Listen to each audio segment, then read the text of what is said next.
In the harsh winter of 1887, Wyoming, a desperate pregnant widow named Sarah Lenning stumbled through snow-covered plains, her swollen belly aching with hunger and her feet raw from walking. Every door she knocked on had turned her away, until she reached the last farmhouse for miles. Behind that weathered door lived Thatcher Rourke, a solitary rancher who hadn't spoken to another soul in months. He was known throughout the territory as a man who kept to himself, nursing old wounds that ran deeper than the Wyoming frost. When Thatcher opened his door that bitter evening, he saw something in Sarah's eyes that he recognized, the look of someone who had lost everything but refused to surrender. What started as a simple act of charity became something neither expected. But what happens when the past catches up to a woman trying to build a new life and a man finally ready to live again? The wind cut through Sarah's threadbare coat like a blade as she stood on Thatcher Rourke's doorstep, her breath forming white clouds in the frigid air. Her hands trembled, whether from cold or desperation, she couldn't say. The worn leather, Bible clutched against her chest, was all that remained of her former life. Its pages yellowed and edges frayed from countless readings during the long, lonely nights since Thomas had died. Thatcher studied her through the narrow opening of his door, taking in the sight of this pregnant stranger who had appeared like a ghost from the Wyoming wilderness. Her dark hair hung loose around her shoulders, damp with melted snow, and her green eyes held a mixture of fierce determination and barely contained fear. She was young, perhaps 25, but carried herself with the weight of someone who had seen too much sorrow for her years. "Please," Sarah whispered, her voice barely audible above the howling wind. "I haven't eaten in 2 days. I can work for food. I can clean, cook, mend. I don't ask for charity, just a chance." Something in her words, or perhaps the way she held her head high, despite her obvious desperation, stirred something long dormant in Thatcher's chest. He was a man who had learned to live with silence, who had grown comfortable in the emptiness of his days. At 42, he had convinced himself that solitude was preferable to the pain of caring for another soul. Yet here stood this woman, swollen with child and starving, asking not for pity, but for the dignity of honest work. Without a word, he stepped aside and opened the door wider. Sarah hesitated for a moment, as if she couldn't quite believe her good fortune, before stepping carefully across the threshold. The warmth of the house enveloped her like an embrace, and she had to steady herself against the doorframe as relief threatened to buckle her knees. The interior of Thatcher's home spoke of a man who had once shared his life but now lived alone. The furniture was well made but sparse. A wooden table scarred with use, 2 chairs where once there might have been 4, a rocking chair positioned near the fireplace that looked as though it hadn't been occupied in years. The walls were bare, save for a single daguerreotype on the mantelpiece, its subjects too distant to make out in the flickering firelight. Sarah's eyes swept the room, taking in details that told the story of interrupted life. A woman's presence had once graced this space. She could see it in the way the curtains hung, in the careful placement of a dried flower arrangement that had long since lost its color, in the small decorative touches that no man would think to add. But dust had settled over these remnants like snow, speaking of neglect born not from carelessness, but from grief. "Sit," Thatcher said, his voice rusty from disuse. He gestured toward the chair near the fire, and Sarah lowered herself gratefully into its worn cushions. The heat from the hearth seemed to penetrate her very bones, and for the first time in weeks she felt the tight knot of fear in her chest begin to loosen. Thatcher moved with practiced efficiency to the kitchen area, ladling soup from a pot that hung over the fire into a wooden bowl. The aroma of beef and vegetables filled the room, and Sarah's stomach cramped with hunger so intense it was almost painful. When he placed the bowl before her along with a thick slice of bread, she had to blink back tears. "Thank you," she managed, her voice thick with emotion. He nodded curtly and retreated to the far side of the room, leaning against the wall with his arms crossed, as if maintaining distance might protect him from whatever complications this woman's presence might bring. Sarah ate slowly, savoring each spoonful, trying not to appear as ravenous as she felt. The food was simple but well prepared, and she found herself wondering about the man who had taken her in.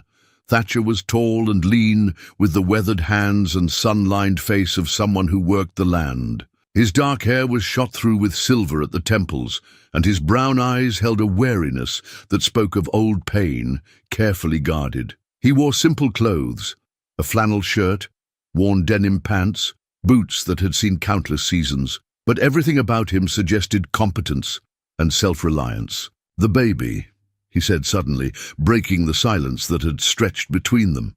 "When?" Sarah's hand moved instinctively to her rounded belly. "Soon. A month.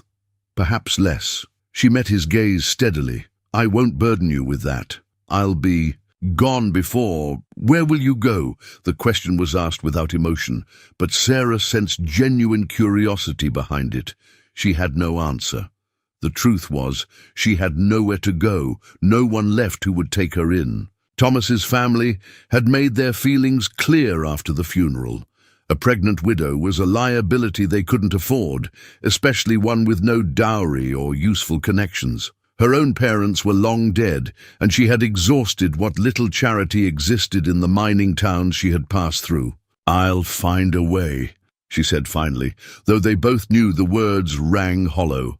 Thatcher studied her for a long moment, and Sarah had the unsettling feeling that he could see straight through her pretense of confidence to the terror beneath. Outside, the wind continued its relentless assault against the windows, and the reality of her situation pressed down upon her like a physical weight. Winter in Wyoming was not forgiving to the homeless, and a woman with child faced even grimmer prospects. In the dresser drawer across the room, hidden beneath carefully folded linens, lay a simple gold ring, a wedding band that had once symbolized promises of forever. Thatcher had placed it there 3 years ago, when the weight of wearing it had become too much to bear. Sometimes on the darkest nights, he would take it out and hold it, remembering the softness of Margaret's hand, the sound of her laughter, the way she had hummed while she worked. But those memories brought more pain than comfort now, and the ring remained hidden, like so much of his heart. As Sarah finished her soup and settled back in the chair, her eyelids growing heavy with exhaustion and warmth, Thatcher found himself making a decision that surprised him. Perhaps it was the way she had asked for work, rather than charity, or the quiet dignity with which she bore her circumstances. Perhaps it was simply that the house had felt too empty for too long. "You can stay," he said quietly, "until the baby comes, until you're strong enough to travel." Sarah's eyes flew open, and for a moment she simply stared at him in disbelief. You don't even know me. I could be anyone." "Could be," he agreed, "but you're not. You're a woman alone, with child, in the middle of winter. That's enough for—" "Now!" The gratitude in her eyes was almost too much to bear, and Thatcher turned away, busying himself with banking the fire for the night. He had made his offer without fully considering what it would mean, sharing his space with another person, breaking the careful routines that had sustained him through his isolation. But as he listened to Sarah's quiet breathing and the whisper of her dress as she shifted in the chair, he found that the prospect didn't frighten him as much as he had expected. Tomorrow would bring its own challenges, but for tonight, the storm could rage outside while inside. 2 broken souls found shelter in the simple act of human kindness.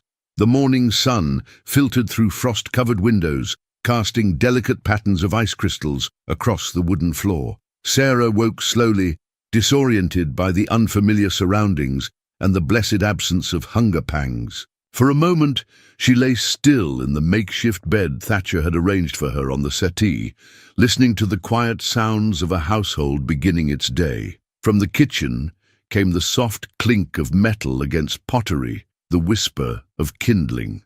Catching fire, the measured footsteps of a man who had performed these same rituals countless mornings alone. Sarah touched her rounded belly, feeling the baby's gentle movements beneath her palm, and whispered a silent prayer of gratitude for this unexpected sanctuary. She rose carefully, smoothing her rumpled dress and attempting to tame her unruly hair. In the pale morning light, she could see more details of Thatcher's home, the careful craftsmanship of the furniture, the way everything had its proper place, the subtle signs of a life that had once been shared but now was lived in solitude. "Morning," Thatcher said without turning from the stove when he heard her stirring. His voice was still rusty with sleep, but there was a gentleness to it that hadn't been there the night before. "Good morning," Sarah replied, her own voice soft, with uncertainty. "I hope I didn't oversleep. I'm used to rising earlier, but the warmth, you needed the rest." He ladled porridge into a bowl and set it on the table along with a cup of coffee that steamed in the cool air. "Eat." As Sarah settled at the table, she noticed the photograph on the mantelpiece more clearly. It showed a young woman with kind eyes and a gentle smile, standing beside a man who bore a strong resemblance to Thatcher but looked years younger, his face unmarked by the lines of grief that now defined his features. Between them stood a small girl, perhaps 5 years old, with dark curls and her mother's bright smile. "Your family?" Sarah asked quietly, nodding toward the photograph. Thatcher's hand stilled on his coffee cup, and for a long moment he didn't answer. When he finally spoke, his voice was carefully controlled. "Was Margaret and Emma. They died 3 years ago. Fever took them both within a week of each other." The simple words carried a weight of pain that made Sarah's chest tighten with sympathy. She understood that kind of loss, the way grief could hollow out a person's insides, leaving them walking through life like an empty shell. "I'm sorry," she said, meaning it deeply. "They looked like they were happy." They were. Thatcher's gaze remained fixed on the photograph. "Margaret used to say this house was too quiet, that we needed to fill it with noise and laughter. She was always humming, always talking to Emma about everything she was doing, teaching her to cook, to sew, to read." His voice grew softer. "After they died, the silence was... it was easier than remembering." Sarah reached into the pocket of her dress and withdrew a small, cracked photograph of her own. She placed it gently on the table between them. "Thomas," she said simply, "my husband. He died in a mining accident 4 months ago." Thatcher looked at the image, a young man with honest eyes and calloused hands, his arm around Sarah's waist, both of them smiling at some joke the photographer had told. Sarah looked different in the picture, younger, fuller in the face. Her eyes bright with the kind of hope that comes from believing in the future. "He looks like a good man," Thatcher said finally. He was. Patient and kind, always singing while he worked. He used to say that life was too short to spend it frowning. Sarah's fingers traced the edge of the photograph. "He was excited about the baby. Spent his evenings carving little animals for the nursery. Said he wanted to have a whole barnyard ready by the time the child arrived." "What happened after?" Thatcher asked, though something in his expression suggested he already suspected the answer wouldn't be pleasant. Sarah's jaw tightened almost imperceptibly. "Thomas's brother Marcus said the mine accident was suspicious, that Thomas might have been involved in something illegal. The mining company seized what little savings we had, said it was compensation for lost equipment. Marcus offered to take me in, but..." She paused, her hand moving protectively to her belly. "He made it clear what kind of arrangement he had in mind. When I refused, his wife suggested I might find more suitable accommodation elsewhere." The bitterness in her voice was carefully contained, but Thatcher caught the slight tremor in her hands as she spoke. He had seen enough of the world to understand what kind of arrangement a man like Marcus might propose to a desperate widow, and the knowledge stirred an unexpected anger in his chest. "So you left," he said. "I left. Took what little I could carry and started walking west. Thomas always said Wyoming was God's country, that there was enough space here for people to start over." She managed a wan smile. "I suppose I was testing that theory." They sat in comfortable silence for a while, each lost in memories of losses too large for words. Outside, the wind had calmed, and sunlight sparkled off the snow-covered fields that stretched toward the distant mountains. It was beautiful country, stark and unforgiving, but possessed of a grandeur that made human troubles seem small by comparison. "Do you ever think about leaving?" Sarah asked suddenly. "Going somewhere where the memories aren't so thick in the air?" Thatcher considered the question seriously. "Every day for the first year. Packed my things a dozen times, stood at that door ready to walk away. But," he gestured around the room, "this is where they lived, where Emma took her first steps, where Margaret sang while she kneaded bread. Leaving felt like abandoning them all over again.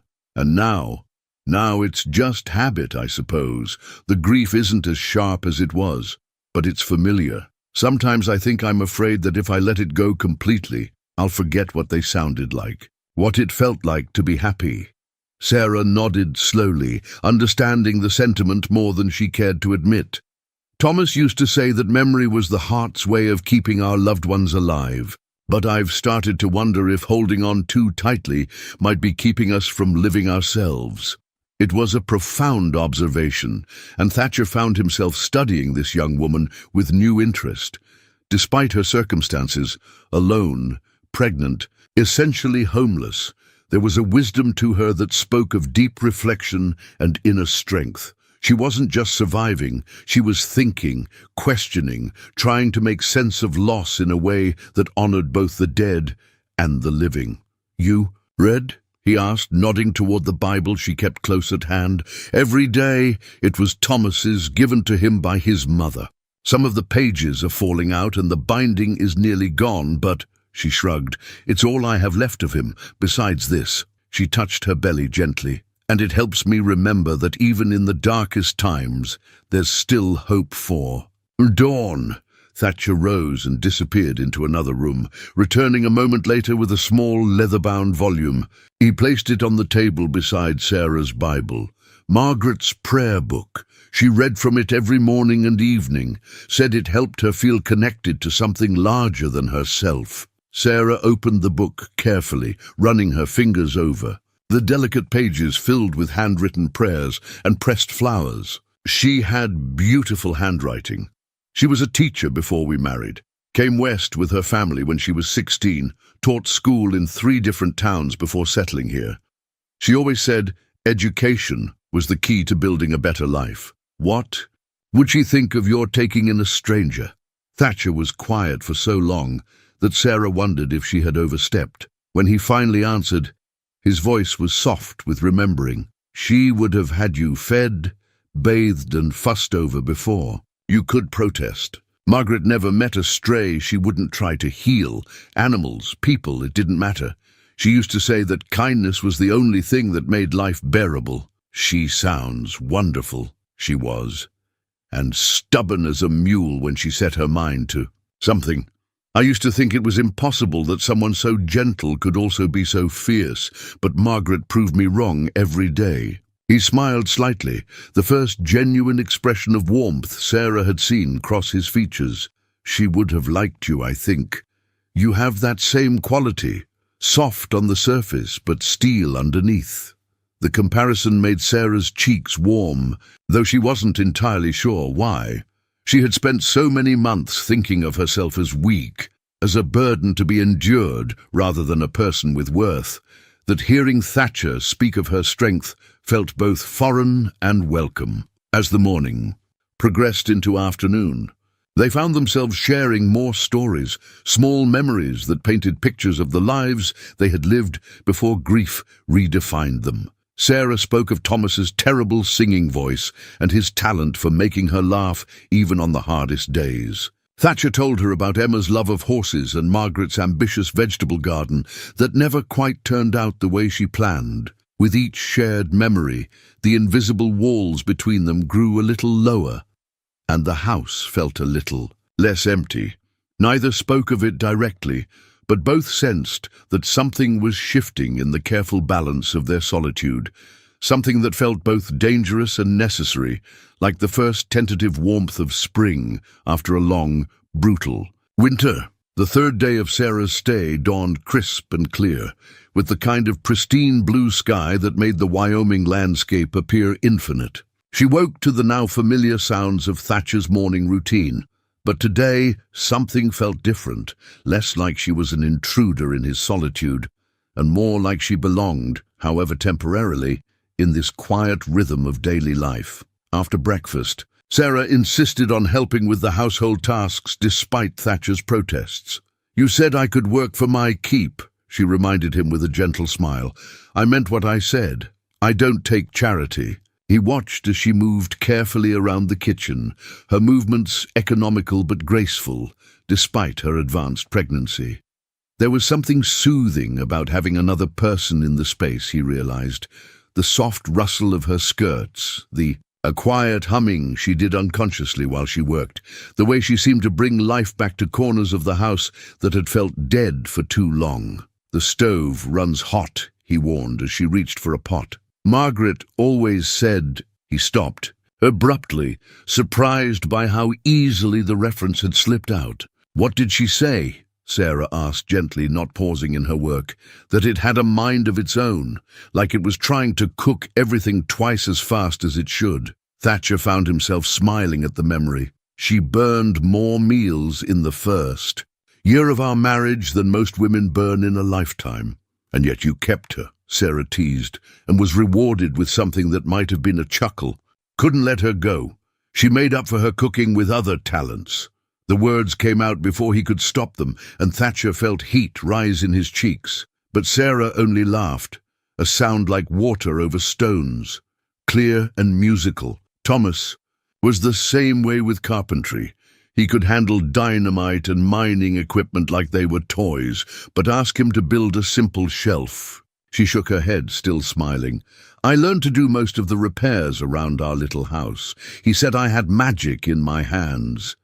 As the morning progressed, they fell into an easy partnership. Sarah proved to be an excellent cook, transforming Thatcher's simple ingredients into meals that filled the house with rich, welcoming aromas. Thatcher, for his part, showed her the workings of the ranch, how to read the weather signs, where the best water sources were located, which pastures would be ready for cattle when spring arrived. It was while they were organizing the small pantry that Sarah discovered the narrow stairs leading to the upper level of the house.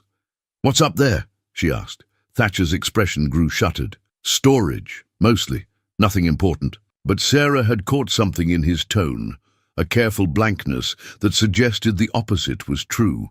She didn't press, having learned to recognize the signs of grief held too close to examine. Instead, she continued with her work, humming softly. Under her breath, that afternoon, while Sarah rested, Thatcher had noticed her pressing her hand to her lower back more frequently. He found himself climbing those stairs for the first time in months. The upper level consisted of 2 small bedrooms, one that had been his and Margaret's, the other that had belonged to Emma. He pushed open the door to Emma's room and stepped inside, his chest tightening with familiar pain. Everything was exactly as she had left it. The small bed with its patchwork quilt, the collection of carved animals Thomas had mentioned making for his own expected child, the tiny dress Margaret had been sewing hanging over the chair where she had placed it the day before she fell ill, but it was the wooden cradle in the corner that stopped him cold. He had carved it himself during Margaret's pregnancy, working by lamplight after long days in the fields, sanding each curve until it was smooth as silk. It was meant to hold their daughter, to rock her to sleep with lullabies sung in Margaret's sweet voice. Instead, it had held only absence, only the weight of dreams that would never come to pass. Thatcher approached the cradle slowly, running his hands over the wood that still bore the marks of his careful craftsmanship. The sight of it usually brought nothing but pain. But today, with Sarah's presence filling the house below, he found himself thinking not of what had been lost, but of what might still be possible. A sound from downstairs drew him back to the present, Sarah's voice raised in what sounded like distress. He hurried down to find her standing by the window, one hand pressed to her belly, the other gripping the windowsill for support. "What is it?" he asked, moving quickly to her side. "The baby," she gasped. "Something's not right." The pains started a few minutes ago, but they're not like the others. These are sharp and they're not stopping. Thatcher's training from years of ranch work, dealing with difficult births among his livestock, kicked in immediately. He guided Sarah to the rocking chair, noting the pale sheen of sweat on her forehead and the way her breathing had become shallow and quick. "How far apart?" he asked, his voice calm despite the worry gnawing at his chest. "They're not regular, just constant." Sarah doubled over as another wave of pain struck. "Oh, God, it's too early. The baby isn't due for weeks yet." Thatcher knelt beside the chair, his large hands surprisingly gentle as he took her smaller ones in his. "Look at me, Sarah. You're going to be all right. The baby's going to be all right, but I need you to stay calm and tell me exactly what you're feeling." His steady presence seemed to anchor her, and Sarah managed to focus on his face, the concern in his brown eyes, the determined set of his jaw. "The pain is here," she said, pressing his hand to her lower back. "And here." She moved his palm to the curve of her belly. "It feels like everything is tightening at once." Thatcher nodded, his mind working quickly. He had seen this before in cattle, stress-induced early labor that could sometimes be stopped with rest and proper care. But he was no doctor, and the nearest medical help was a day's ride away in good weather. "We need to get you lying down," he said, "and I'm going to make you some tea. There are herbs that might help calm things down." He helped her to the settee, arranging pillows behind her back and covering her with one of Margaret's quilts. As he moved around the kitchen, gathering the medicinal herbs Margaret had always kept dried and ready, Sarah watched him with growing amazement. "How do you know?" "About this?" she asked as he steeped willow bark and chamomile in hot water.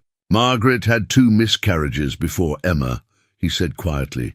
"The doctor taught us what to watch for, what might help. And ranch life teaches you a fair bit about births, even if they're not human ones." The frank honesty of his words, the way he spoke of intimate loss and knowledge without embarrassment, made Sarah's heart clench with something more complex than gratitude. Here was a man who had loved deeply enough to pay attention to his wife's body, to learn what she needed, to remember those lessons even after she was gone. As she sipped the bitter tea, Sarah felt the tight knots of pain in her belly begin to ease. The crisis passed slowly, leaving her exhausted but relieved. "Thank you," she whispered. "I don't know what I would have done if I'd been alone." "You weren't alone," Thatcher said simply. "And you won't be." The promise in those words hung in the air between them, unexamined but understood. Later that evening, as Sarah dozed fitfully on the settee and Thatcher sat nearby reading by lamplight, both of them were hyper-aware of how much had shifted in a single afternoon. Trust, Sarah realized, wasn't just about believing someone wouldn't hurt you. It was about knowing they would be there when you needed them most, that they would act without hesitation when crisis struck. Thatcher had proven himself in that moment of fear, showing her a competence and caring that went far beyond simple hospitality. For Thatcher, the afternoon had awakened something he had thought permanently buried, the deep satisfaction of being needed, of having knowledge and strength that could protect and comfort another person. Caring for Sarah during her crisis had felt natural, right in a way that surprised him with its intensity. As the fire burned low and the house settled into evening quiet, both of them were thinking about the cradle upstairs, Thatcher with a mixture of pain and unexpected hope, Sarah with a growing awareness that this temporary arrangement might be becoming something neither of them had planned for. Outside, the wind picked up again, reminding them both that winter was far from over. But inside, warmed by more than just the fire in the hearth, something new was taking root. Fragile as spring shoots pushing through snow, but determined to grow despite the harsh conditions that surrounded it. The baby moved beneath Sarah's. A palm, a gentle flutter that seemed to say all was well, and she found herself wondering if this child might be destined for something more than the uncertain future she had planned. Beside her, Thatcher's breathing had deepened into sleep, but his presence remained a comfort, a promise that tomorrow would bring not just survival, but the continued unfolding of whatever this was becoming between them. In the morning, he would climb those stairs again and bring the cradle down, dusting it carefully and placing it beside the fire where the light was warm and soft. But tonight, it was enough to know it was there, waiting like so many other possibilities for the courage to hope again. The morning of the fourth day brought an unexpected visitor, young Billy Henderson from town, his horse steaming in the cold air as he dismounted near Thatcher's front porch.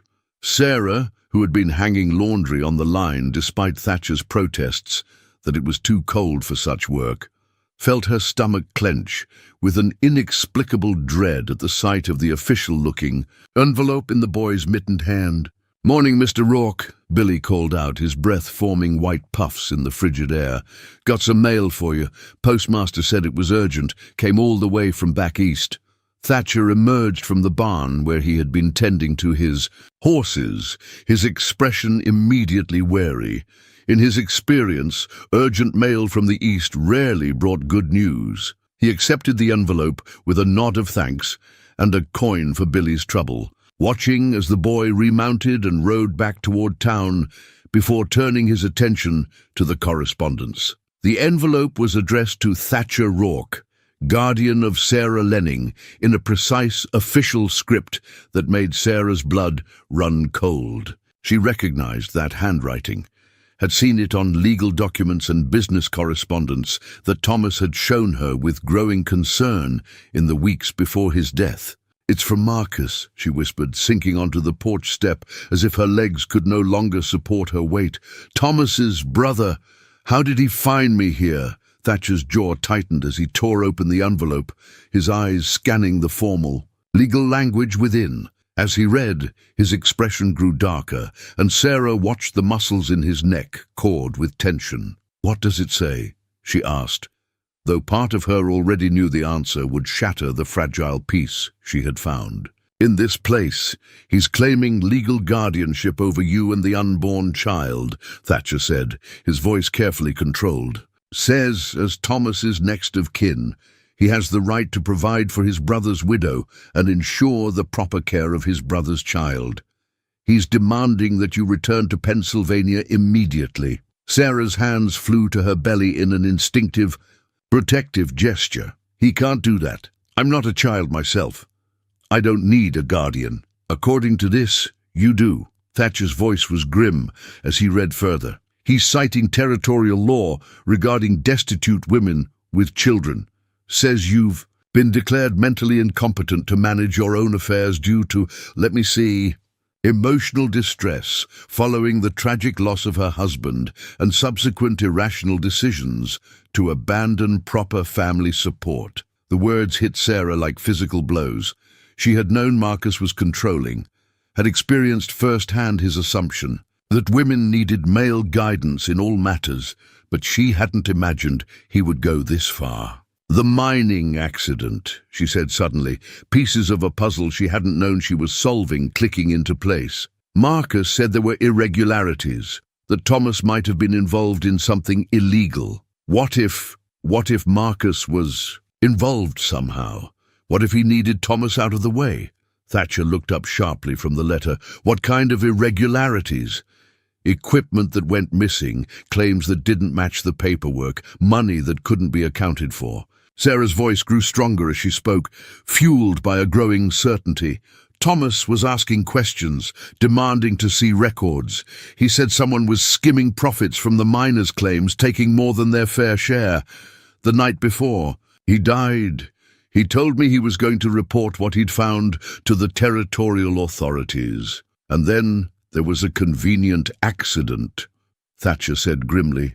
"Marcus arrived at the funeral with all kinds of papers, documents showing that Thomas had debts I'd never heard of, claims against our property that wiped out everything we'd saved. He said the mining company was being generous by not holding me responsible for Thomas's misdeeds." Sarah's hands were shaking now, whether from cold or fury she couldn't tell. "I was too grief-stricken to question it. too overwhelmed to fight. Back, I just signed whatever he put in front of me. Thatcher studied her face, seeing the intelligence and growing anger there, recognizing the look of someone who was finally understanding how they had been manipulated. What aren't you telling me about Marcus's offer of assistance? Sarah's cheeks burned with shame and anger. He said I could live in his household, that he would provide for me and the baby. But when his wife retired for the evening, he made it clear what my duties would be in exchange for his protection. When I refused, he became angry, said I was an ungrateful woman who didn't understand how precarious my position was, how easily a woman alone could find herself in truly desperate circumstances. The fury that flashed across Thatcher's features was swift and dangerous. He had seen enough of the world to understand exactly what kind of protection Marcus had offered, and the knowledge that Sarah had been forced to flee such a situation stirred something primal and protective in his chest. "He's not getting you back," Thatcher said, his voice carrying a finality that brooked no argument. "You don't understand," Sarah said desperately. "Look at the rest of the letter. He's not just making demands. He has legal authority. If I don't return willingly, he'll send territorial marshals to collect me.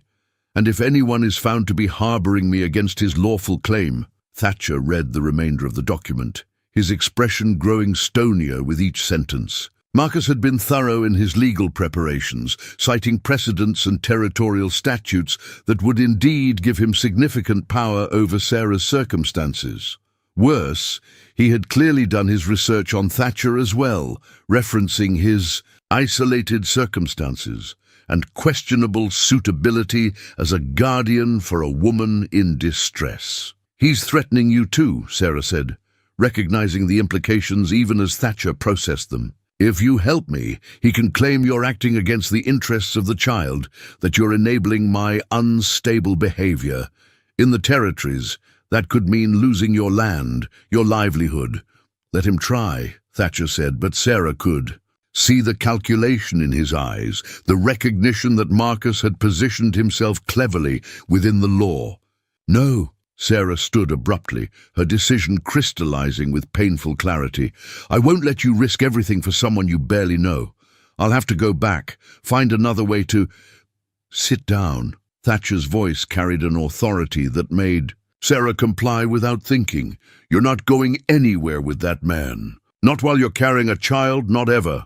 "Then what do you suggest?" Sarah's voice cracked with frustration and fear. "He has the law on his side, Thatcher. He has money and influence and apparently the patience to track me across half the country. What do we have?" Thatcher was quiet for a long moment, staring out across the snow-covered fields toward the distant mountains. When he spoke, his voice was thoughtful, as if he were working through a complex problem. "We have the truth about Thomas's death if we can prove it. We have the fact that you're not mentally incompetent, despite what his papers claim. And we have something else Marcus didn't count on. What's that? We have time. This letter took weeks to reach us, which means Marcus is still operating on old information. He doesn't know exactly where you are, just that someone in this area might have taken you in. And winter makes travel difficult even for territorial marshals." Sarah felt a flicker of hope, quickly tempered by reality. "But when spring comes, we'll be ready for him. But first, we need to understand exactly what we're dealing with." Thatcher folded the letter carefully, his mind already working on the challenge ahead. "Tell me everything. You remember about Thomas's suspicions, every detail about the mining operation, every conversation you had about Marcus's business dealings." As Sarah began to speak, recounting months of half-remembered conversations and growing concerns, Thatcher found himself thinking about the letter in Margaret's prayer book, the one she had written but never sent to her sister back east, the one that detailed her own suspicions about corruption in the territorial government. Margaret had always been perceptive about people's motivations, quick to spot inconsistencies in stories that didn't quite add up. The irony wasn't lost on him, that once again a woman in his care was facing threats from men who used the law as a weapon to get what they wanted, But this time, he wasn't going to stand by and let injustice prevail. This time, he had a chance to fight back. "There's something else," Sarah said suddenly, her hand going to the small cloth bag she kept pinned inside her dress. "Something I didn't tell you before, because I was afraid." She withdrew a folded piece of paper, yellowed and worn from handling. "Thomas gave this to me the night before he died. Said if anything happened to him, I should take it to the territorial authorities. It's a list of mining claims and the amounts of gold extracted from each one compared to what was reported to the company." Thatcher studied the document, his eyes widening as he realized the implications. This shows a pattern of theft going back months. If Thomas was keeping these records, Marcus would have known. Thomas was never good at hiding his feelings when something bothered him. If he was investigating, Marcus would have seen it coming. Sarah's voice was heavy, with the weight of understanding. "I think Marcus killed my husband, Thatcher, and now he wants to silence the only person who might be able to prove it." The admission hung in the air between them, transforming what had been a legal and personal crisis into something much darker and more dangerous. But instead of the fear Sarah expected to see in Thatcher's eyes, she saw something else entirely.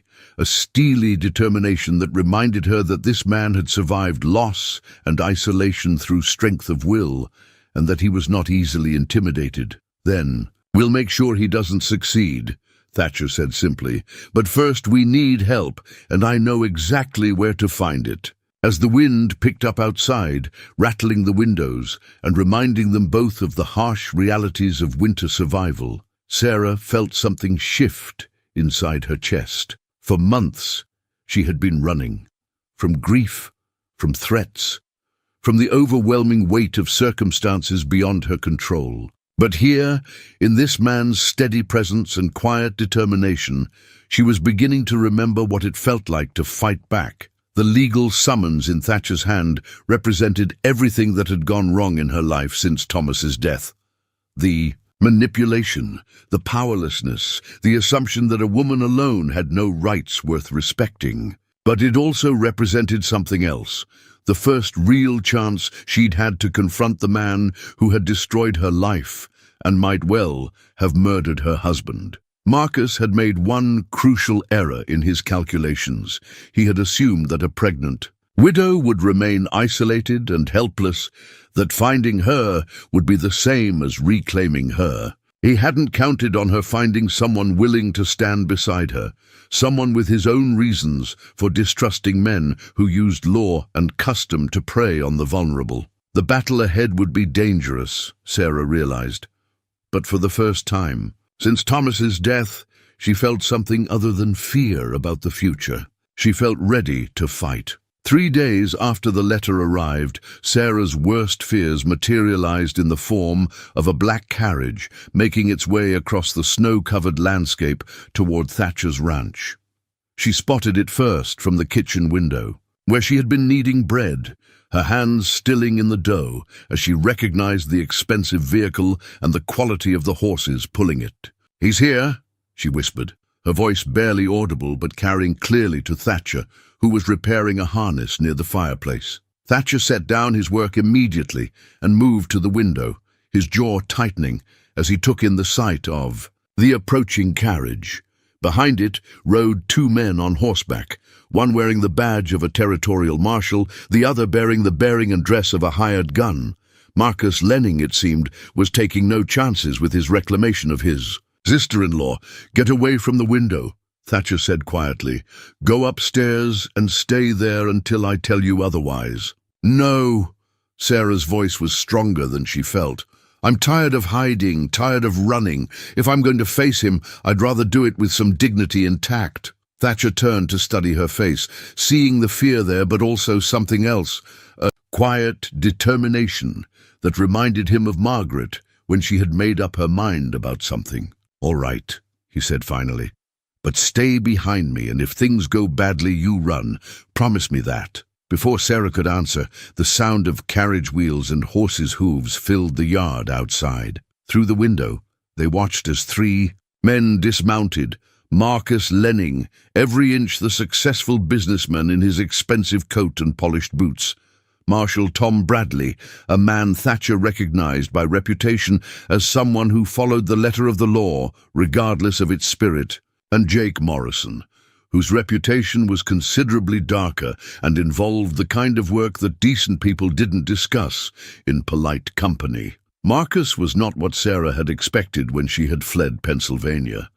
In her memory, heightened by fear and grief, he had loomed larger, more physically imposing. The reality was a man of medium height and soft build, his pale features and carefully groomed appearance speaking of someone who had never known physical hardship. But his eyes, pale blue and calculating, held a coldness that made Sarah's skin crawl. The gold pocket watch that hung from his vest caught the winter sunlight as he adjusted it with the precise movements of someone accustomed to being the most important person in any room. Everything about him spoke of wealth and authority, from his perfectly tailored clothes to the way he gestured for the other men to follow his lead. A sharp knock at the door echoed through the house, and Thatcher answered it with a calm deliberation that Sarah was beginning to recognize as his way of preparing for conflict. "Mr. Rourke." Marcus's voice carried the smooth tones of education and refinement, but underneath lay an edge of steel. "I believe you have something that belongs to me." "Don't believe I do," Thatcher replied evenly, not moving from the doorway. "Everything on this property is mine, legally acquired and properly maintained." "I think you misunderstand me." Marcus's smile was cold and precise. "I'm referring to my sister-in-law, Sarah Lenning, who I have reason to believe is currently residing on your property. I have here legal documentation establishing my guardianship over her and her unborn child."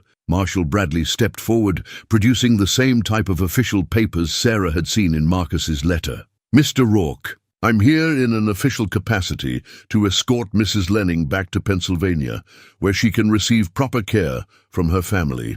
"Proper care," Thatcher repeated, his voice carefully neutral. "And what makes you think she isn't receiving proper care here?"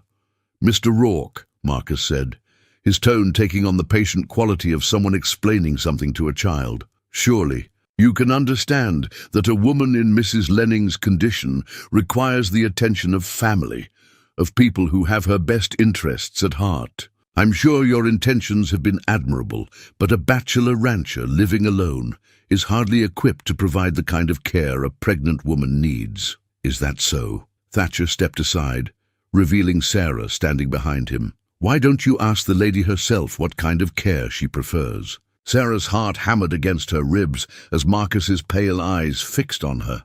She could see him taking inventory, her improved appearance, the way she carried herself with more confidence than when she had fled his household, the obvious fact that she had been well-fed and well cared for during her time at the ranch. "Sarah," Marcus said, his voice taking on a tone of gentle concern that made her stomach turn. "My dear girl, you've led us quite a chase. We've been terribly worried about you, disappearing in the middle of winter, in your condition. When the neighbors said you had simply vanished, we feared the worst. I'm perfectly well, as you can see," Sarah replied, pleased that her voice remained steady. "And I'm exactly where I choose to be." "Choose?" Marcus's eyebrows rose in an expression of surprise that didn't reach his eyes. "My dear Sarah, I'm afraid the law doesn't recognize a woman in your circumstances as competent to make such choices. The emotional strain of Thomas's death, the pregnancy, the obvious mental distress that led you to abandon proper family support, all of these factors have been considered by the territorial authorities." He produced another set of papers from his coat. "I have here a medical assessment declaring you temporarily incompetent to manage your own affairs, signed by Dr. Harrison Whitmore of Philadelphia, a specialist in conditions affecting women's mental faculties." Sarah's face went white. "Dr. Whitmore examined me once for 10 minutes at your request. He never spoke to me about my mental state, never asked about my wishes or my circumstances. The doctor's examination was thorough and professional," Marcus replied smoothly. He noted clear signs of hysteria, emotional instability, and the kind of irrational thinking that often affects women during pregnancy. Your subsequent behavior, fleeing family support, placing yourself and your child in danger, taking up residence with a strange man, only confirms his assessment. "Now wait just a minute," Thatcher interjected, his voice carrying a warning edge. "Mrs. Lenning has been nothing but rational and competent during her stay here. She's contributed to the household, cared for herself appropriately, and made reasonable decisions about her welfare." Marshal Bradley consulted his papers again. "Mr. Rourke, I appreciate your concern, but the law is clear. Mrs. Lenning is under the legal guardianship of her brother-in-law, and any person who interferes with that guardianship can be charged with obstruction of justice and potentially kidnapping." "Kidnapping?" Sarah's voice rose with outrage. "I came here of my own free will, and I'm staying of my own free will. No one has forced me to do anything." "That's not how the law sees it," Marcus said with false sympathy. "A woman declared incompetent cannot give legal consent to her circumstances. Any man who takes advantage of such a woman's condition, who provides her with shelter in exchange for companionship, is guilty of exploitation at minimum." The implication hung in the air like a poison cloud, and Sarah saw Thatcher's hands clench at his sides. The suggestion that their arrangement had been anything improper was both insulting and dangerous. In the territories, a man's reputation was everything, and the kind of scandal Marcus was implying could destroy Thatcher's standing in the community. "That's a lie," Sarah said, stepping forward despite Thatcher's restraining hand on her arm. "Mr. Rourke has been nothing but honourable. He provided shelter to someone in need, nothing more." "I'm sure that's what you believe," Marcus replied, his tone patronising. "But pregnancy can affect a woman's judgment, make her susceptible to the influence of unscrupulous men. That's precisely why the law provides for male guardianship in such circumstances." Jake Morrison, who had remained silent throughout the exchange, finally spoke up. "Seems to me we're wasting time with talk. The lady needs to come with us. The sooner the better. Winter travel's hard enough without standing around jawing all day." There was something in Morrison's tone that made both Thatcher and Sarah understand that the conversation had moved beyond legal formalities into more dangerous territory. This was a man accustomed to getting results through intimidation and force, and his patience with diplomatic approaches was clearly limited. "The marshal's got papers," Morrison continued, his hand resting casually on the butt of the gun at his hip. "Seems pretty straightforward to me. Lady comes with us, nobody gets hurt, everybody goes home happy. Mrs. Lenning isn't going anywhere," Thatcher said quietly, and something in his tone made Morrison's eyes sharpen with interest. "That's so?" Morrison smiled, but it wasn't a pleasant expression. "And what exactly do you figure to do about it?" "Rancher!" The tension in the air was suddenly thick enough to cut, and Sarah realized with growing horror that the situation was spiraling toward violence. Marcus had come prepared for resistance, had brought not just legal authority, but physical force to ensure he got what he wanted. "Gentlemen," Marcus interjected smoothly, "I'm sure there's no need for unpleasantness. Mr. Rourke seems like a reasonable man. I'm prepared to compensate him for any expenses he's incurred in caring for Sarah and to ensure that no legal difficulties arise from this unfortunate misunderstanding." "How generous," Thatcher replied dryly. "And what happens to Mrs. Lenning once she's back under your care?" "She'll receive the best medical attention available, proper supervision during the remainder of her pregnancy, and a comfortable home for herself and her child. As Thomas's brother, I consider it my duty to ensure his widow and child are properly provided for." But Sarah could hear what Marcus wasn't saying, could see in his pale eyes the same calculating assessment she had fled from months ago. She would be a prisoner in his household, dependent on his charity and subject to his authority in all things. And when the baby was born, What about Thomas's mining claims? She asked suddenly, surprising everyone, including herself. What? About the money he had saved? The property he owned? Marcus's expression didn't change, but something flickered in his eyes. Poor Sarah, still fixated on those unfortunate business dealings. I'm afraid Thomas left quite a mess behind. Debts, questionable transactions, missing equipment. The mining company was forced to seize his assets to cover the losses. But don't worry, my dear. You won't need to concern yourself with such complicated matters. That's what family is for. Sarah felt a surge of anger that burned away her fear. You mean that's what you're for? Taking what belonged to Thomas, using the law to steal from his widow and child? Sarah, Marcus said, his voice taking on a sharp edge, you're clearly overwrought. This is exactly the kind of irrational thinking Dr. Whitmore warned about.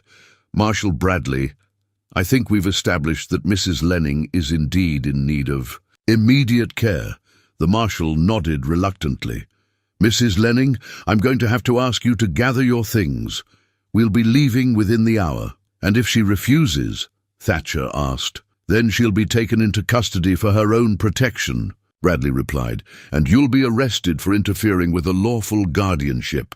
Sarah looked around the small group of men, Marcus with his cold calculation, Morrison with his casual menace, the Marshal with his reluctant but unwavering adherence to legal authority, and Thatcher with his quiet determination to protect her. Despite the odds against him, she thought of the cradle upstairs, waiting in the attic like a symbol of hope deferred. She thought of the warmth she had found in this house, the first real safety she had known since Thomas's death.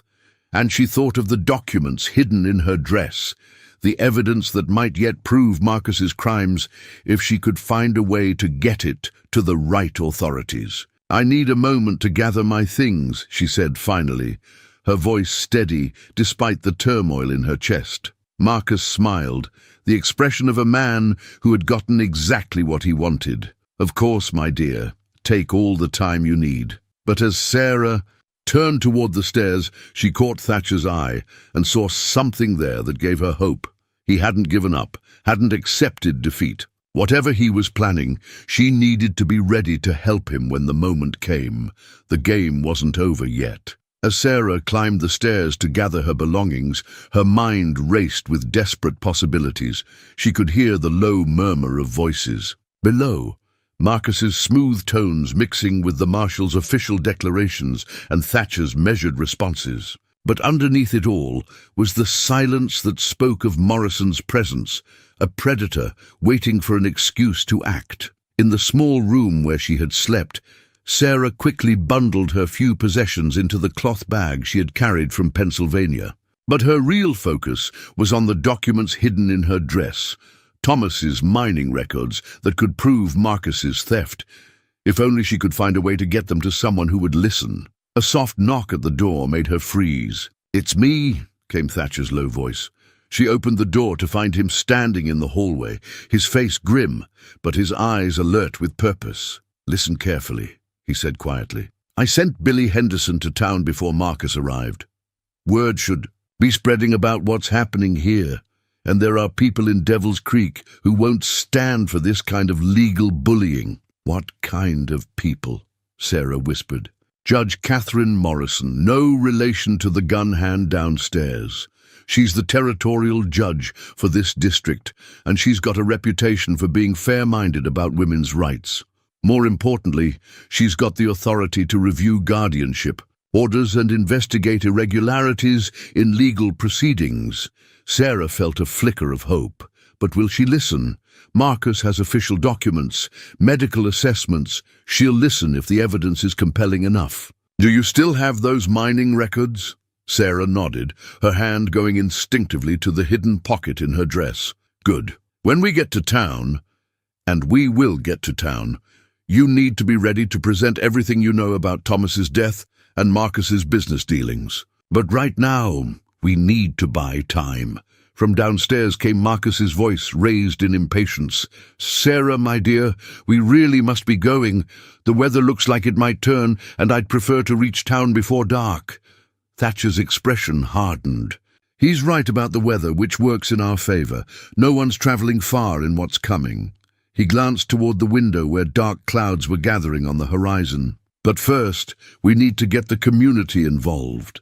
Marcus is counting on this being a private matter, something he can handle quietly.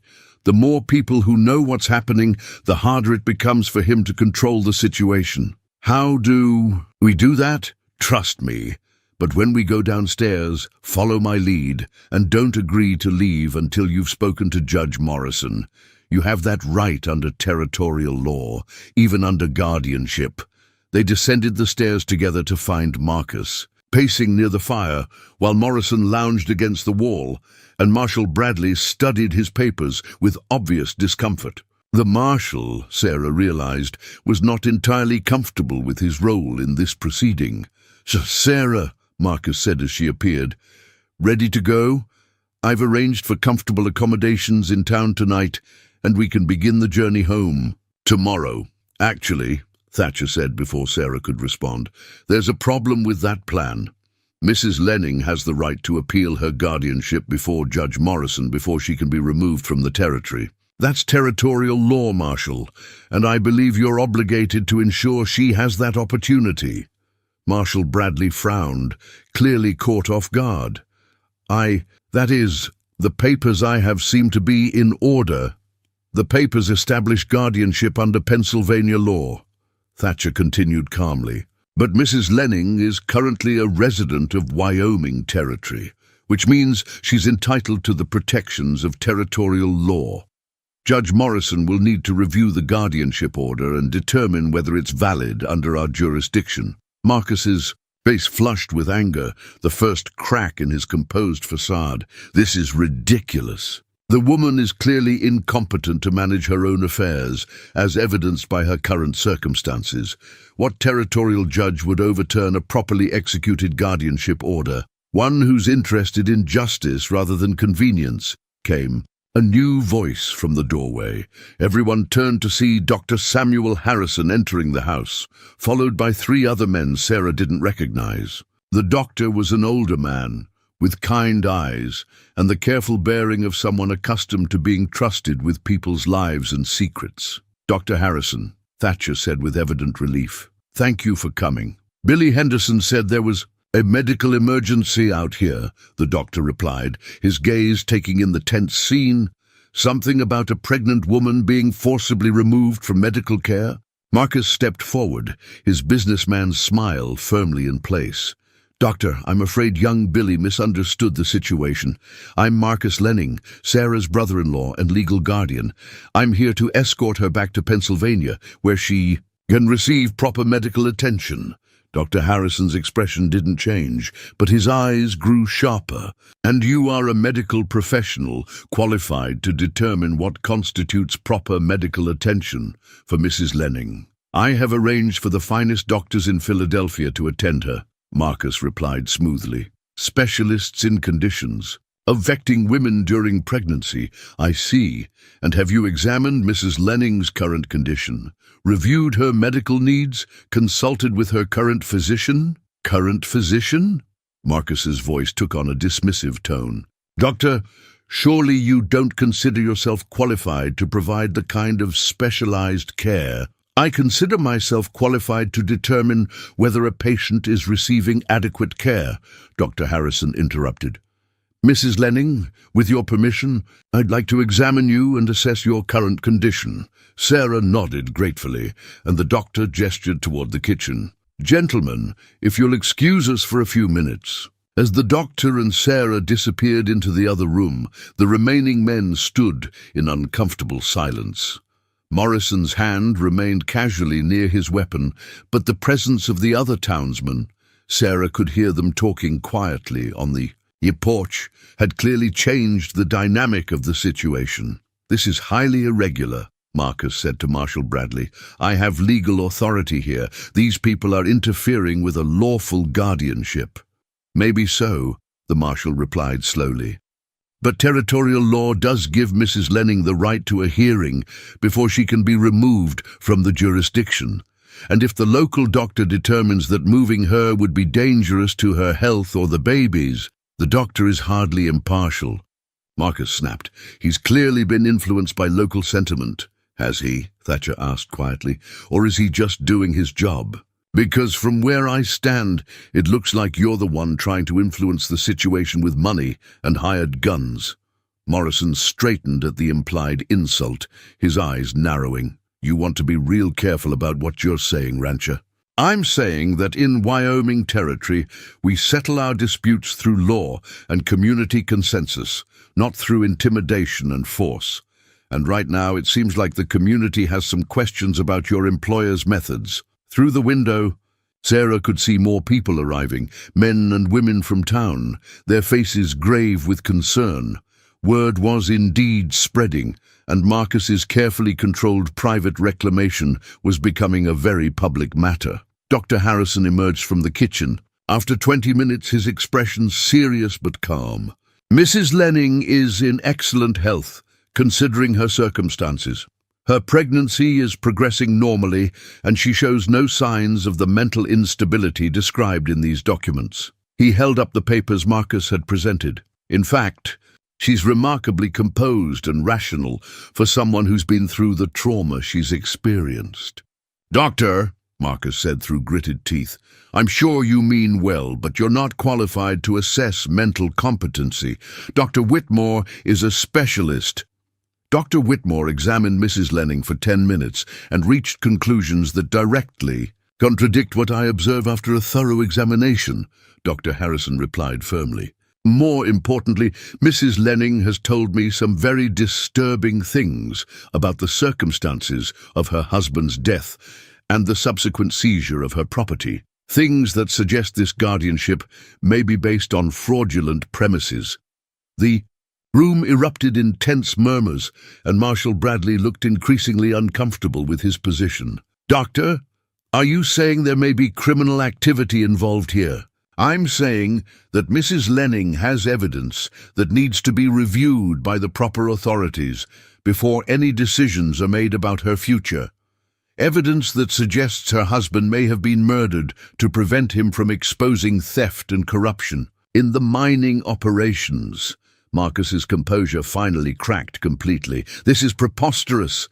These people are filling her head with fantasies, encouraging her delusions.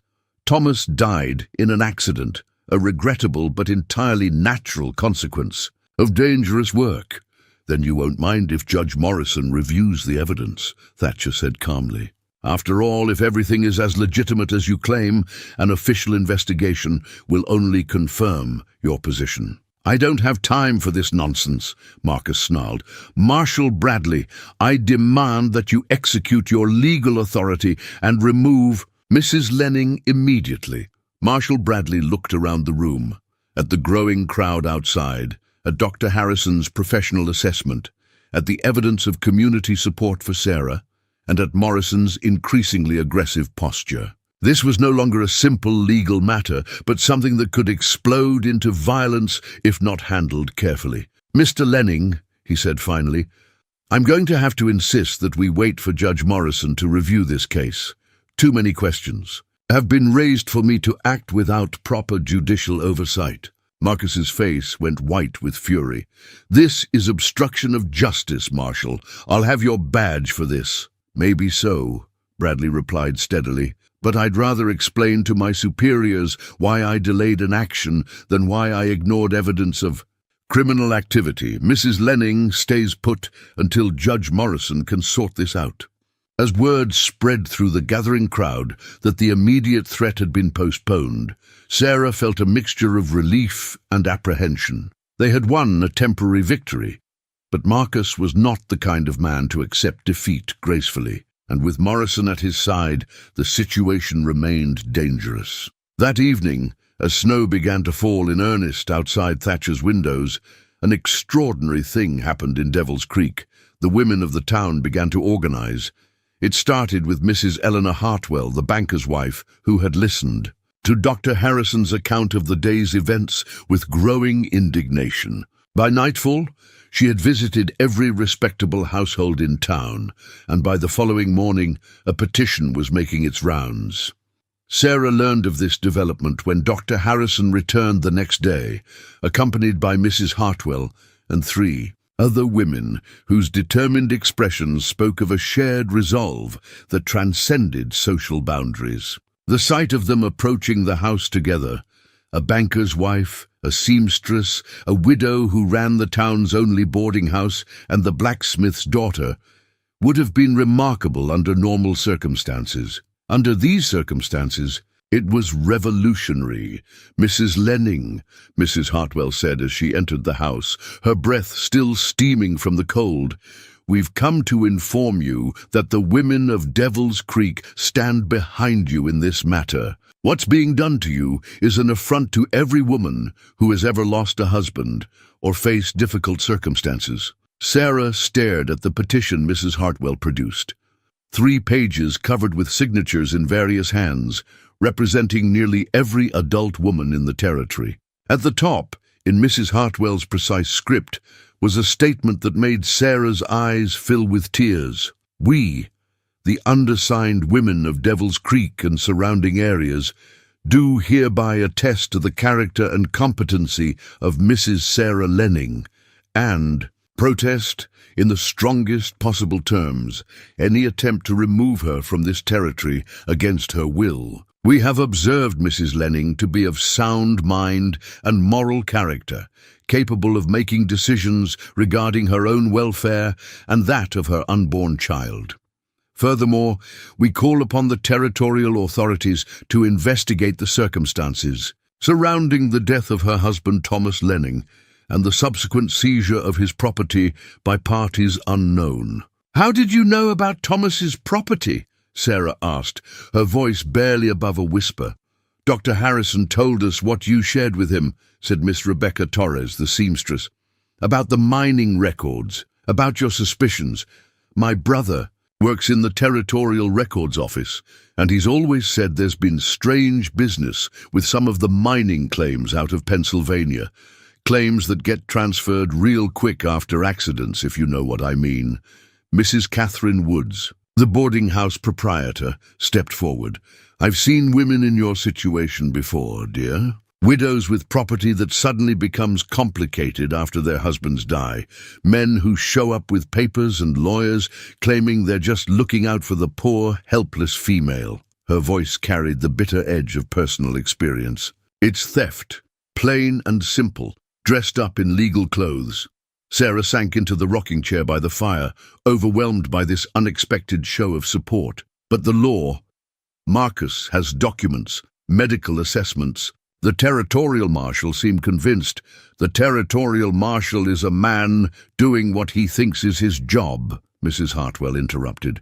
"But Judge Morrison is a woman who understands what it means to be at the mercy of men who think they know what's best for us. When she sees this petition, when she hears your story directly from you, instead of filtered through your brother-in-law's lawyers, things might look very different."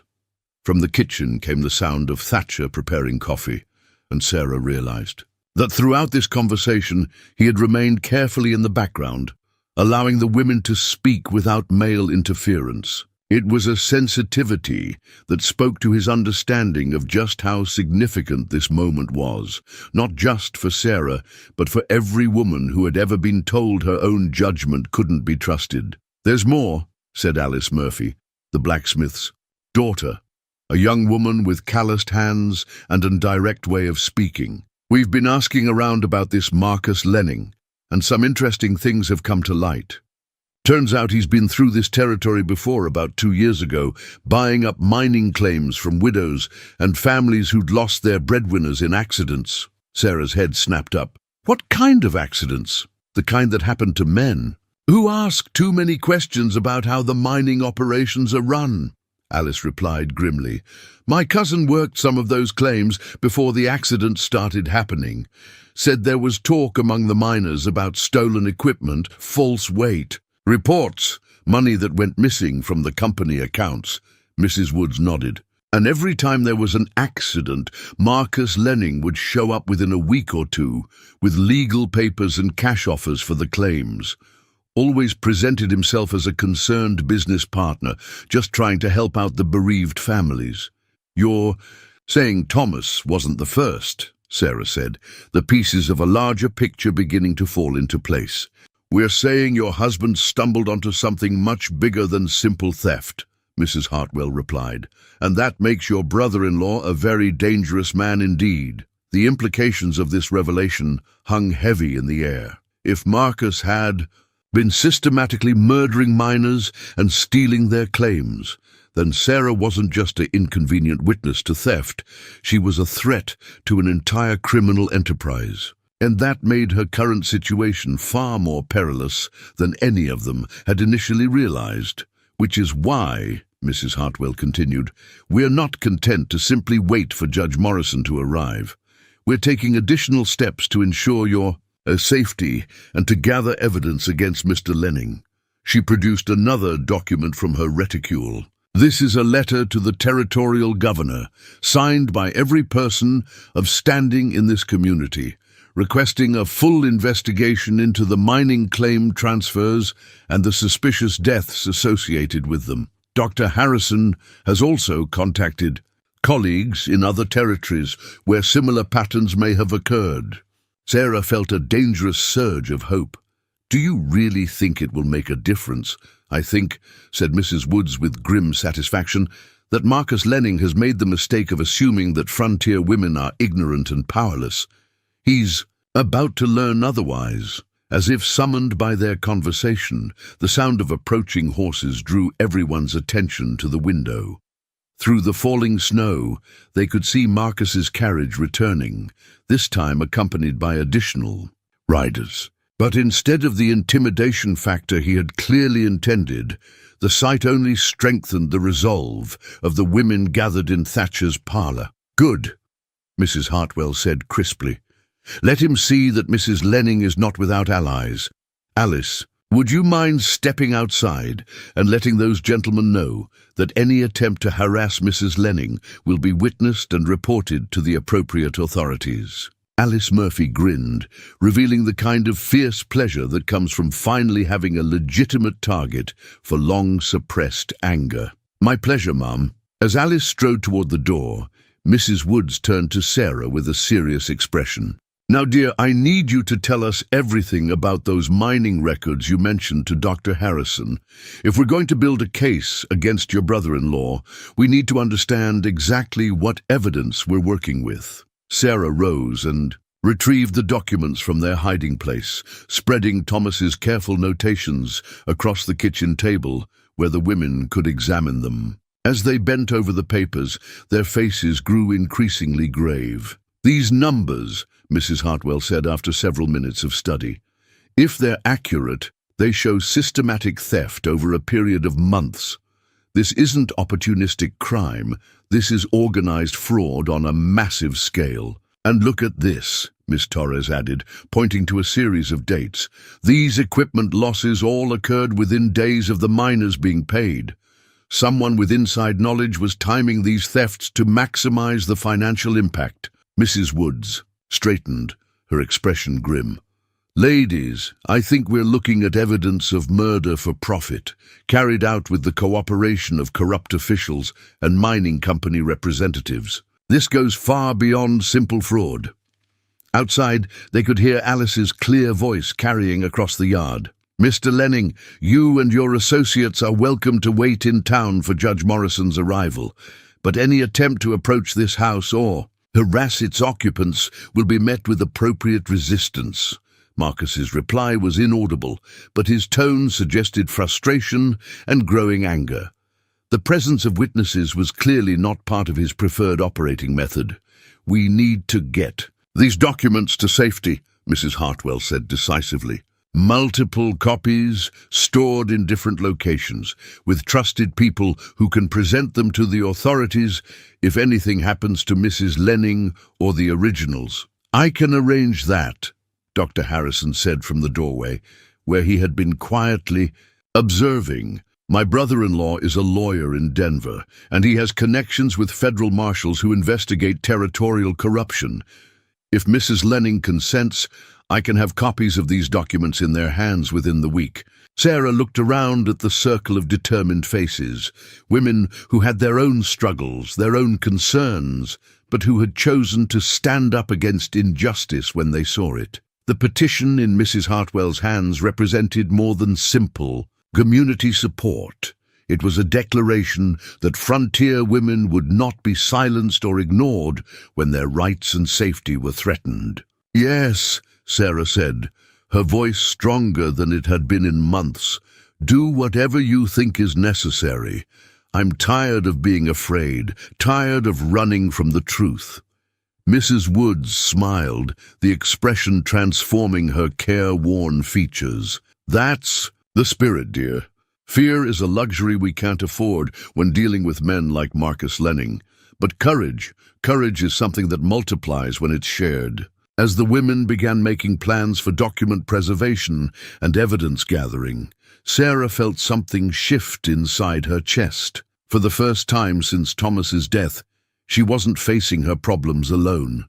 The petition, bearing dozens of signatures, was proof that her story mattered, that her fight for justice had resonated with others who understood what it meant to be vulnerable in a world controlled by men. Marcus had made a crucial miscalculation in his assessment of frontier communities. He had assumed that isolated settlements would be easier to manipulate, that distance from established law enforcement would work in his favor.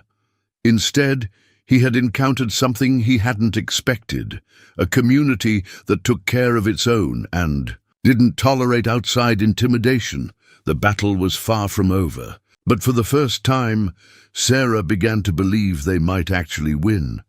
Dr. Harrison's medical bag had seen many difficult situations over his 20 years of frontier practice, but rarely had it carried such crucial evidence as it did on the cold morning when he made his rounds through Devil's Creek. Hidden among his instruments and medicines were carefully copied documents that could expose a conspiracy of murder and theft spanning multiple territories. As he made his way from house to house, ostensibly checking on patients, but actually distributing copies of Thomas's mining records to trusted community members, the good doctor reflected on how quickly their quiet territorial dispute had escalated into something approaching warfare.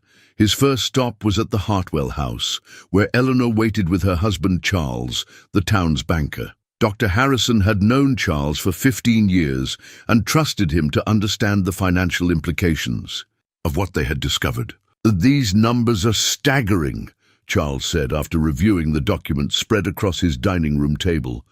"If Thomas Lenning's calculations are accurate, we're looking at theft in the tens of thousands of dollars. That's more money than most territorial banks see in a year. And it explains why Marcus was willing to go to such lengths to silence Sarah," Eleanor added. "A man doesn't arrange fraudulent guardianships and hire guns for a simple family dispute." Dr. Harrison nodded grimly, which brings us to our immediate problem. Sarah's pregnancy is progressing normally, but the stress of this situation is taking its toll. She needs stability and peace, not the constant threat of violence or forced removal. "What about the baby?" Charles asked. "Any complications you should know about? Not medically, but legally." Dr. Harrison paused, considering his words carefully.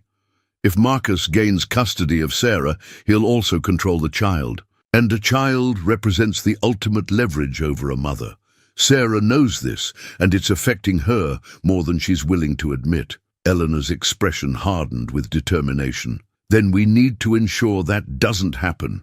"Charles, what are our legal options if the territorial marshal returns with more explicit orders?" Charles Hartwell had not become the territory's most successful banker without understanding how power worked, both officially and unofficially. "We need Judge Morrison here as quickly as possible, and we need evidence that can't be dismissed or suppressed. But more than that, we need to make sure Marcus understands that removing Sarah from this community will cost him more than leaving her alone." "What do you mean?" Dr. Harrison asked. "I mean we make it clear that any harm that comes to Sarah or her child will be met with consequences that extend far beyond this territory. Marcus operates through intimidation and legal manipulation, but he's still a businessman. If we can make his criminal activities more expensive than legitimate ones, he'll recalculate his approach." Eleanor leaned forward. "You're thinking of involving the Denver authorities directly. I'm thinking of involving everyone. Federal marshals, territorial governors, newspaper editors, church leaders, anyone with the authority and inclination to investigate corruption in the mining territories.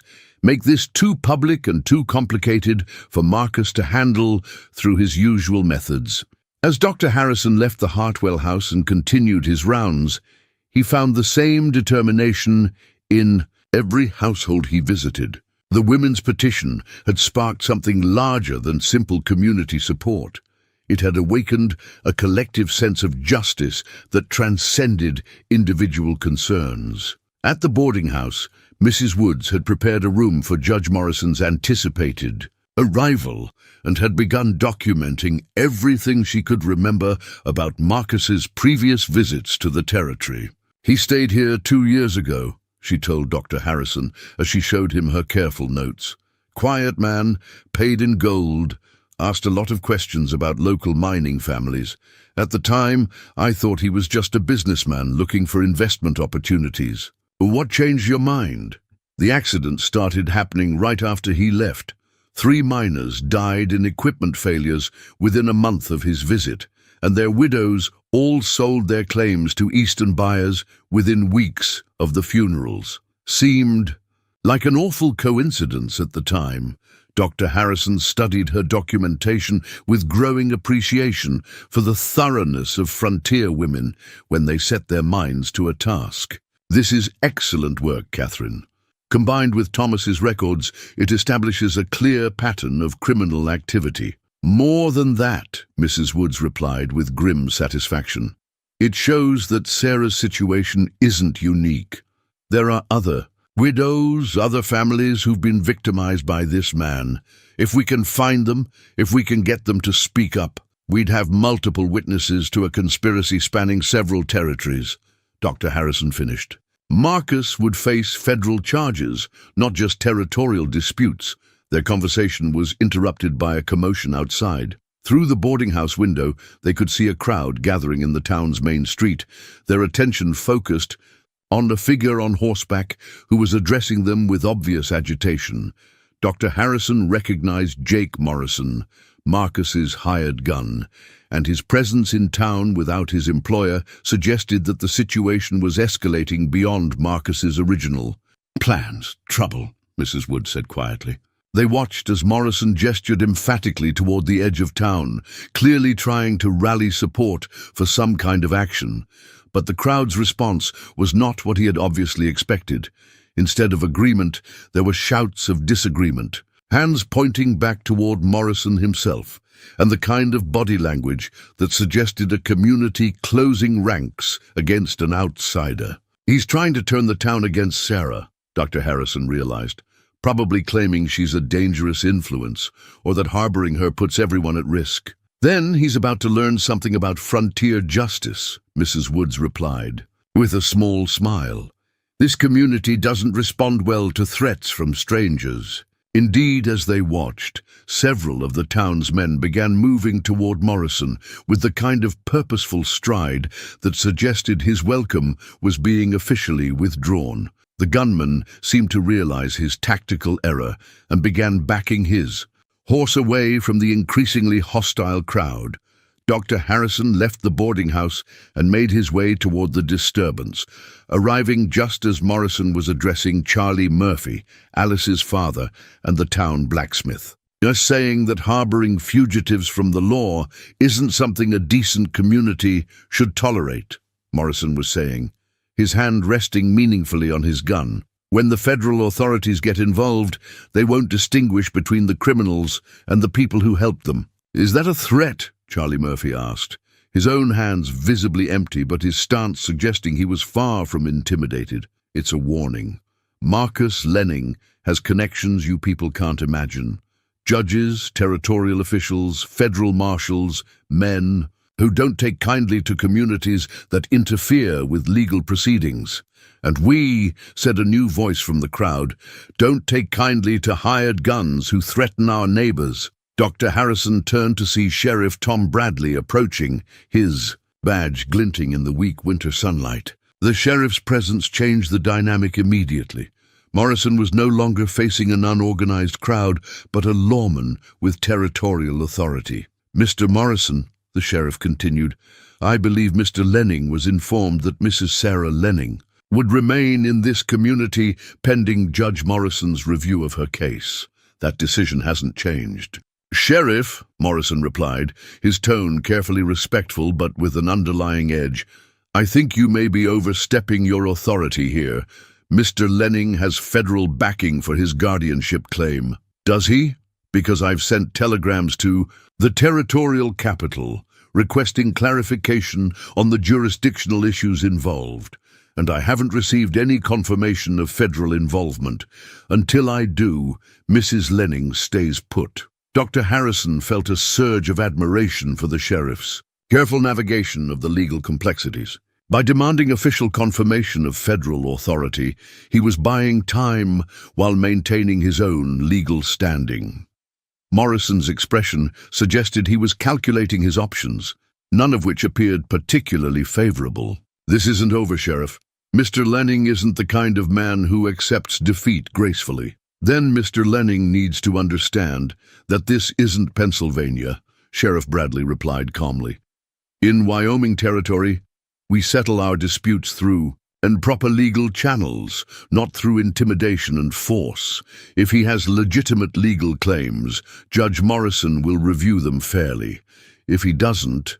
The implied threat hung in the air, and Morrison clearly understood that his employer's tactics had backfired spectacularly. Instead of isolating Sarah and forcing her compliance, Marcus's heavy-handed approach had unified the community against him. As Morrison rode out of town, Dr. Harrison approached Sheriff Bradley with genuine gratitude. "Thank you for that, Tom.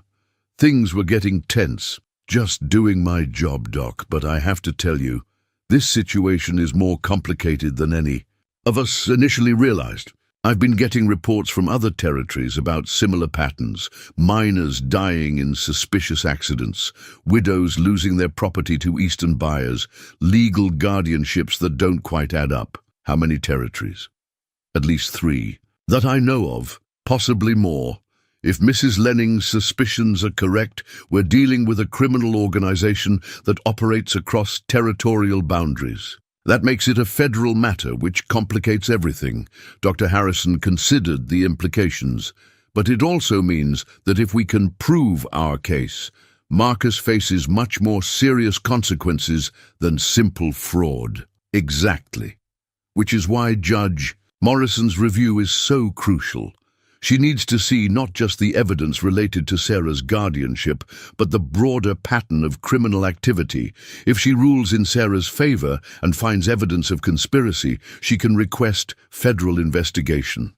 And if she doesn't," Sheriff Bradley's expression was grim, "then we'll be dealing with federal marshals who may or may not be corrupt, territorial officials who may have been bought, and a criminal organization with the resources to make people disappear permanently." The stakes, Dr. Harrison realized, had escalated far beyond Sarah's individual situation. They were now fighting not just for one woman's freedom, but against a system of corruption that threatened the integrity of territorial law itself. As he completed his rounds and returned to Thatcher's ranch to check on his patient, Dr. Harrison reflected on how medical practice had prepared him for this kind of crisis. Healing often required cutting away diseased tissue to save the healthy parts, and sometimes the process was painful but necessary. Sarah's courage in speaking out about Thomas's death had exposed an infection in the territorial system that needed to be addressed, regardless of the immediate cost. The petition signed by the women of Devil's Creek wasn't just about protecting one pregnant widow. It was about establishing that communities would not tolerate the systematic victimization of their most vulnerable members. When he arrived at the ranch, Dr. Harrison found Sarah sitting by the fire, her hands busy with needlework, but her eyes constantly drifting toward the window. The stress of the situation was clearly affecting her, despite her outward composure. "How are you feeling today?"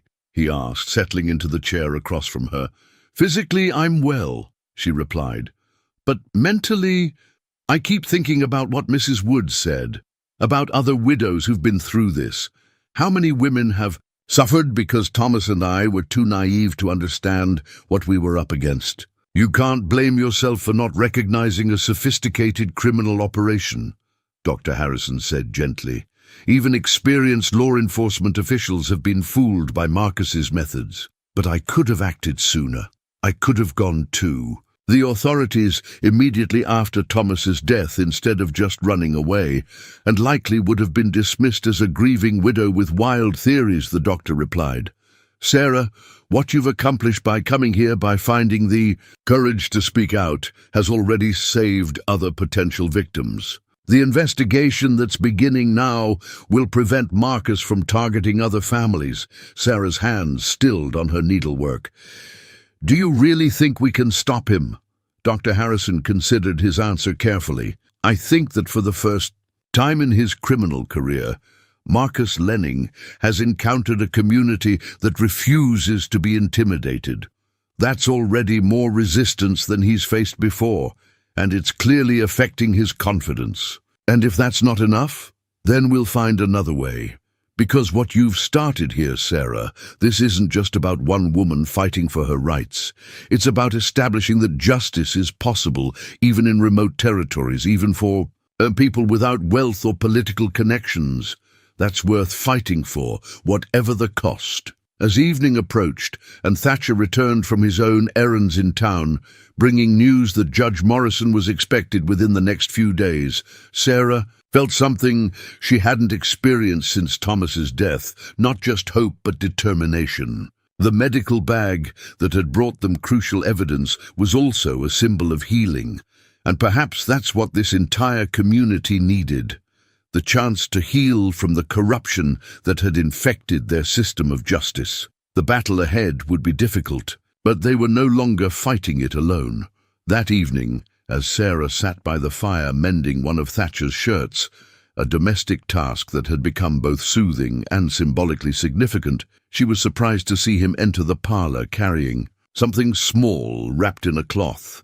The day had been full of tension and community meetings, but now, in the quiet of their shared space, something different seemed to be stirring between them. "Sarah," Thatcher said, his voice carrying an unusual formality that made her look up from her needlework. "I've been thinking about our situation, about the legal challenges we're facing with Marcus." She set down her sewing, sensing that this conversation would be more significant than their usual evening discussions. "What about them?" Thatcher remained standing, his hands working the wrapped object with obvious nervousness. "Dr. Harrison mentioned something today that got me thinking. He said that a woman's legal standing changes considerably when she's married, that a husband has the authority to make decisions about his wife's welfare that supersede other family claims." Sarah's heart began to beat faster, though she wasn't entirely sure why. "Yes, that's generally true under territorial law,"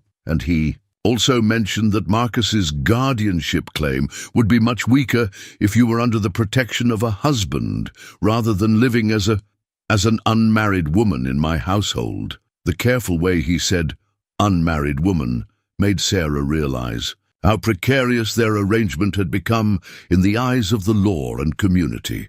What had felt natural and proper to them might appear quite different to officials looking for reasons to question her judgment or his motives. "Thatcher, what are you saying?" He moved to the chair across from her, still holding the wrapped object. In the firelight, his face showed the kind of vulnerability she had glimpsed only rarely. When he spoke of Margaret and Emma, when he had helped her through her medical crisis, when he had stood up to Marcus and his hired gun. "I'm saying that I think we should get married," he said simply.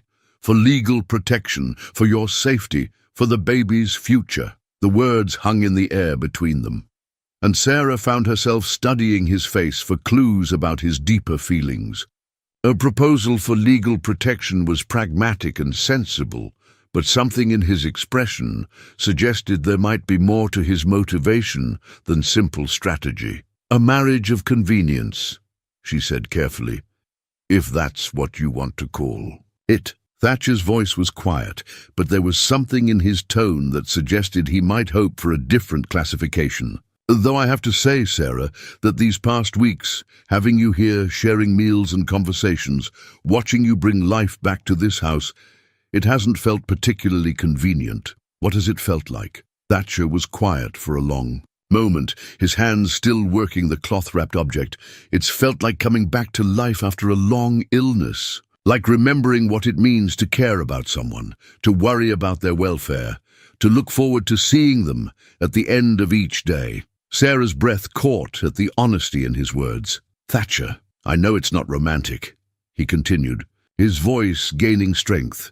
"I know you married Thomas for love, and I'm not asking you to pretend that what we have is the same thing.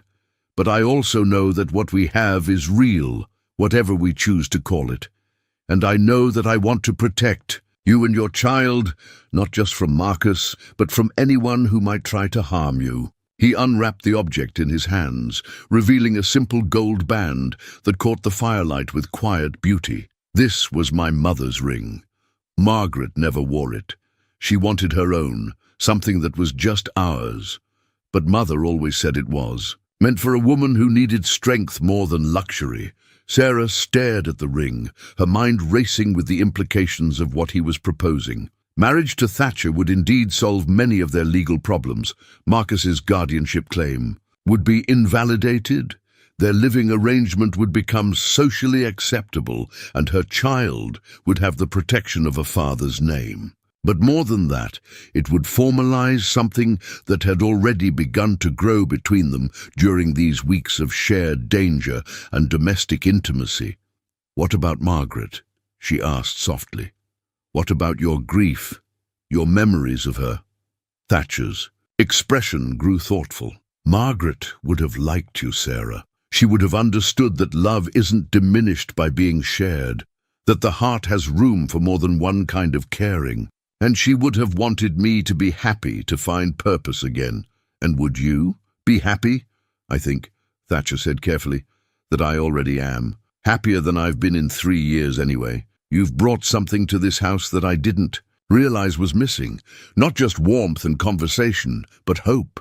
The sense that the future might hold good things instead of just empty days."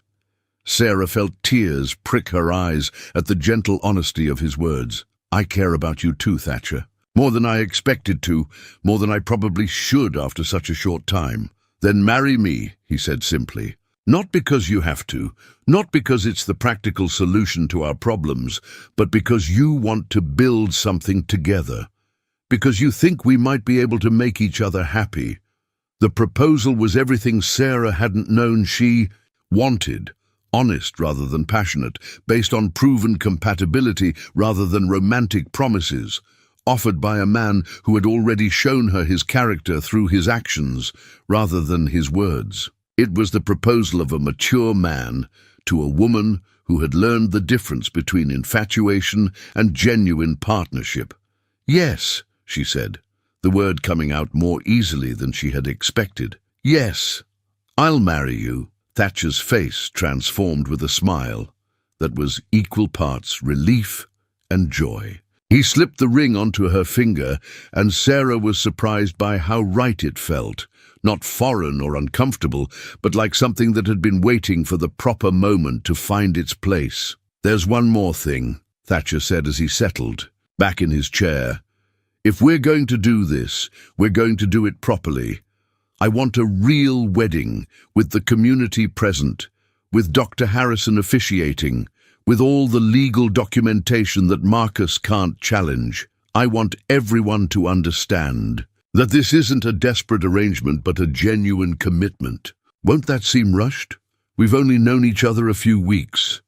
"Frontier marriages happen quickly," Thatcher replied with a slight smile. "People here understand that when you find someone who fits your life, you don't wait around for social conventions.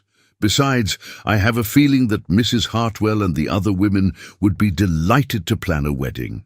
It would give them something positive to focus on while we wait for Judge Morrison." Sarah laughed, imagining Eleanor Hartwell's reaction to the news.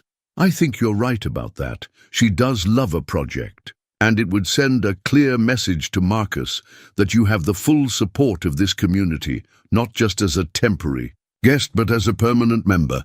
A married woman with a husband willing to defend her has very different legal standing than a widow under someone else's guardianship.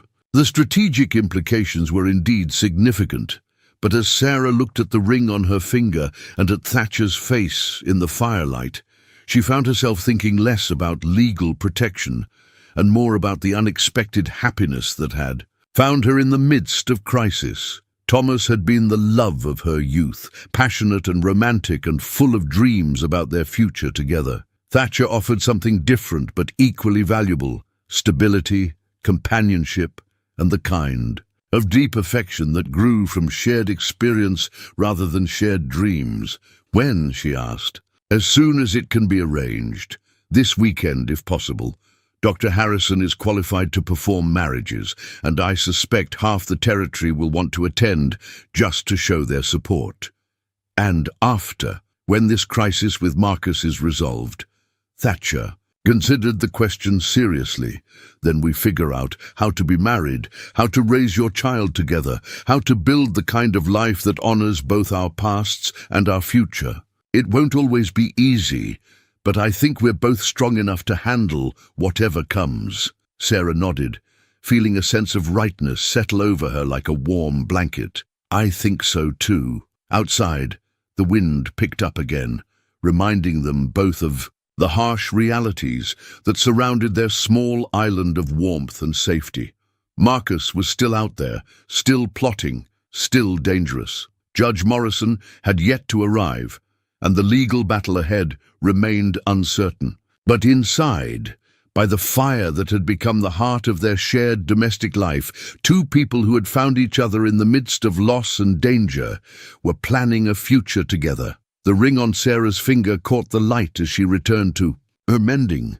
But now the domestic task felt different, not just a way to pass time, but a symbol of the life they were choosing to build together. When she finished repairing the shirt and folded it carefully, she was no longer just a temporary guest, making herself useful, but a woman preparing to become a permanent part of this household. Thatcher, she said, as they prepared to retire for the evening. Thank you for everything, but especially for asking rather than just assuming what I needed. Thank you for saying yes, he replied, and for being brave enough to believe that we might make this work. As Sarah settled into her makeshift bed that night, perhaps for the last time, she found herself thinking not about the past or the dangers that surrounded them, but about the future. In a few days, she would be Mrs. Thatcher Rourke, with all the protection and responsibility that name would bring. But more than that, she would be part of a partnership based on mutual respect, shared hardship, and the kind of quiet love that promised to grow stronger with time. The simple gold band on her finger was proof that even in the darkest circumstances, hope could take root and flourish. Tomorrow would bring wedding plans and continued resistance to Marcus's schemes.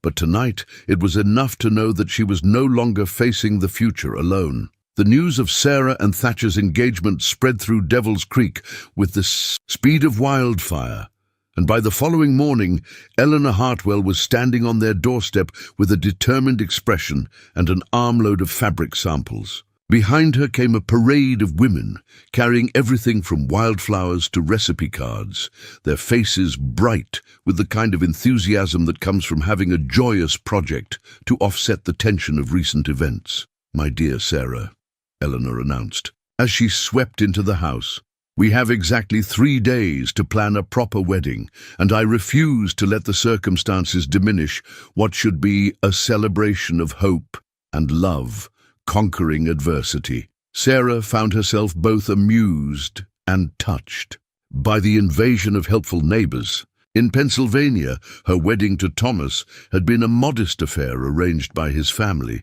with little input from Sarah herself. But this felt different, a community coming together to create something beautiful in defiance of the darkness that threatened them. Mrs. Hartwell, Sarah said gently, I appreciate the gesture, but given our circumstances, perhaps something simple would be more appropriate. Nonsense, Eleanor interrupted firmly. Marcus Lenning needs to see that you're not just surviving here, you're thriving. That this community doesn't just tolerate your presence, we celebrate it. A beautiful wedding sends exactly that message. Behind Eleanor, Alice Murphy nodded enthusiastically. Besides, we need something good to focus on while we wait for Judge Morrison. Better to channel our energy into wedding preparations than sitting around worrying about what Marcus might do next. As the women began spreading fabric samples across every available surface, Sarah realized they were right. A wedding would indeed send a powerful message, not just to Marcus, but to anyone who might question the legitimacy of her place in this community. More than that, it would give her neighbors a chance to demonstrate their support in a concrete public way. What did you have in mind? Sarah asked, allowing herself to be drawn into their enthusiasm. A dress, first and foremost, said Miss Rebecca Torres, the seamstress, her practiced eye already assessing Sarah's figure. I have some beautiful ivory silk that would complement your coloring perfectly, and with the proper adjustments for your condition, we can create something that will make you feel like the bride you deserve to be. Mrs. Catherine Woods held up a delicate lace veil. This belonged to my daughter. She wore it for her wedding in Denver last year. She specifically asked me to save it for someone who needed a touch of beauty in difficult circumstances. Sarah felt tears prick her eyes at the generosity of these women who had known her for such a short time, but were willing to share their most precious possessions to ensure her wedding day would be special. I can't accept such valuable, you can and you will. Mrs. Woods interrupted gently. That's what community means, dear. We share our joys and sorrows, our treasures and our troubles. Your happiness matters to us. As the women continued their planning, discussing flowers, food, music, and decorations, Sarah began to understand that this wedding was about more than just her union with Thatcher. It was a statement of defiance against Marcus's attempts to isolate and control her, a declaration that she belonged to this community and it belonged to her. Eleanor spread a piece of paper across the kitchen table, revealing a detailed list written in her precise handwriting. Now for the ceremony itself. Dr. Harrison will officiate, of course, and we'll hold it in the church. Sheriff Bradley has offered to ensure security. Not that we expect trouble, but it's better to be prepared. Security? Sarah asked, sudden anxiety clouding her enthusiasm. Just a precaution, Alice assured her. Marcus has been asking questions around town, trying to find out when the ceremony will take place. We want to make sure he understands that any attempt to disrupt your wedding will be met with appropriate resistance. The reminder of Marcus's presence cast a temporary shadow over the festive planning, but Eleanor was quick to redirect attention back to positive details. The important thing is that this wedding represents a new beginning, not just for you and Thatcher, but for all of us. We're proving that community can triumph over corruption, that love and mutual support are stronger than intimidation and greed. From the other room came the sound of Thatcher's voice as he discussed practical arrangements with several of the town's men who had arrived to offer their assistance. Sarah could hear talk of additional security, legal documentation, and witness statements, the practical underpinnings that would make their marriage legally unassailable. What about flowers? Miss Torres asked, bringing Sarah's attention back to the immediate preparations. It's winter, of course, but Mrs. Patterson has some beautiful evergreen arrangements, and I believe the church still has some dried flowers from autumn decorations. Actually, said a new voice from the doorway, I might be able to help with that. Everyone turned to see Thatcher entering the kitchen, his arms full of something wrapped in canvas. When he unwrapped it, gasps of delight filled the room. Inside were branches of mountain laurel and pine, carefully preserved with some of the last wildflowers of autumn, all arranged with an artistic eye that spoke of careful planning. I went up to the high meadows this morning, he explained, his cheeks slightly red from cold and embarrassment. Thought Sarah might like some flowers that weren't store-bought or dried. These should last through the ceremony if we keep them cool. Sarah stared at the beautiful arrangements, overwhelmed by the thoughtfulness of the gesture. Here was a man who had ridden miles in bitter cold to find fresh flowers for her wedding, not because it was expected or required, but because he wanted her day to be beautiful. "They're perfect," she whispered, touching one of the delicate petals. Thomas always said that wildflowers were more beautiful than cultivated ones because they chose where to bloom. Eleanor clapped her hands together with satisfaction. "Excellent! That settles the decoration question. Now, about the dress fitting. Rebecca, how quickly can you have alterations completed?" As the women launched into detailed discussions of seamstress schedules and fabric logistics, Sarah found herself drawn to the window, where she could see more neighbors arriving with contributions to the wedding preparations. Charlie Murphy was unloading chairs from his wagon, while Dr. Harrison carried what appeared to be medical supplies, presumably a precaution given her pregnancy and the stress of recent events, but it was the sight of children playing in the snow outside that brought tears to her eyes. For the first time since Thomas's death, she was surrounded by the kind of normal, joyful activity that made life worth living. These people weren't just helping her fight Marcus. They were helping her build a new life, a better life than she had dared to hope for during those dark months of grief and flight.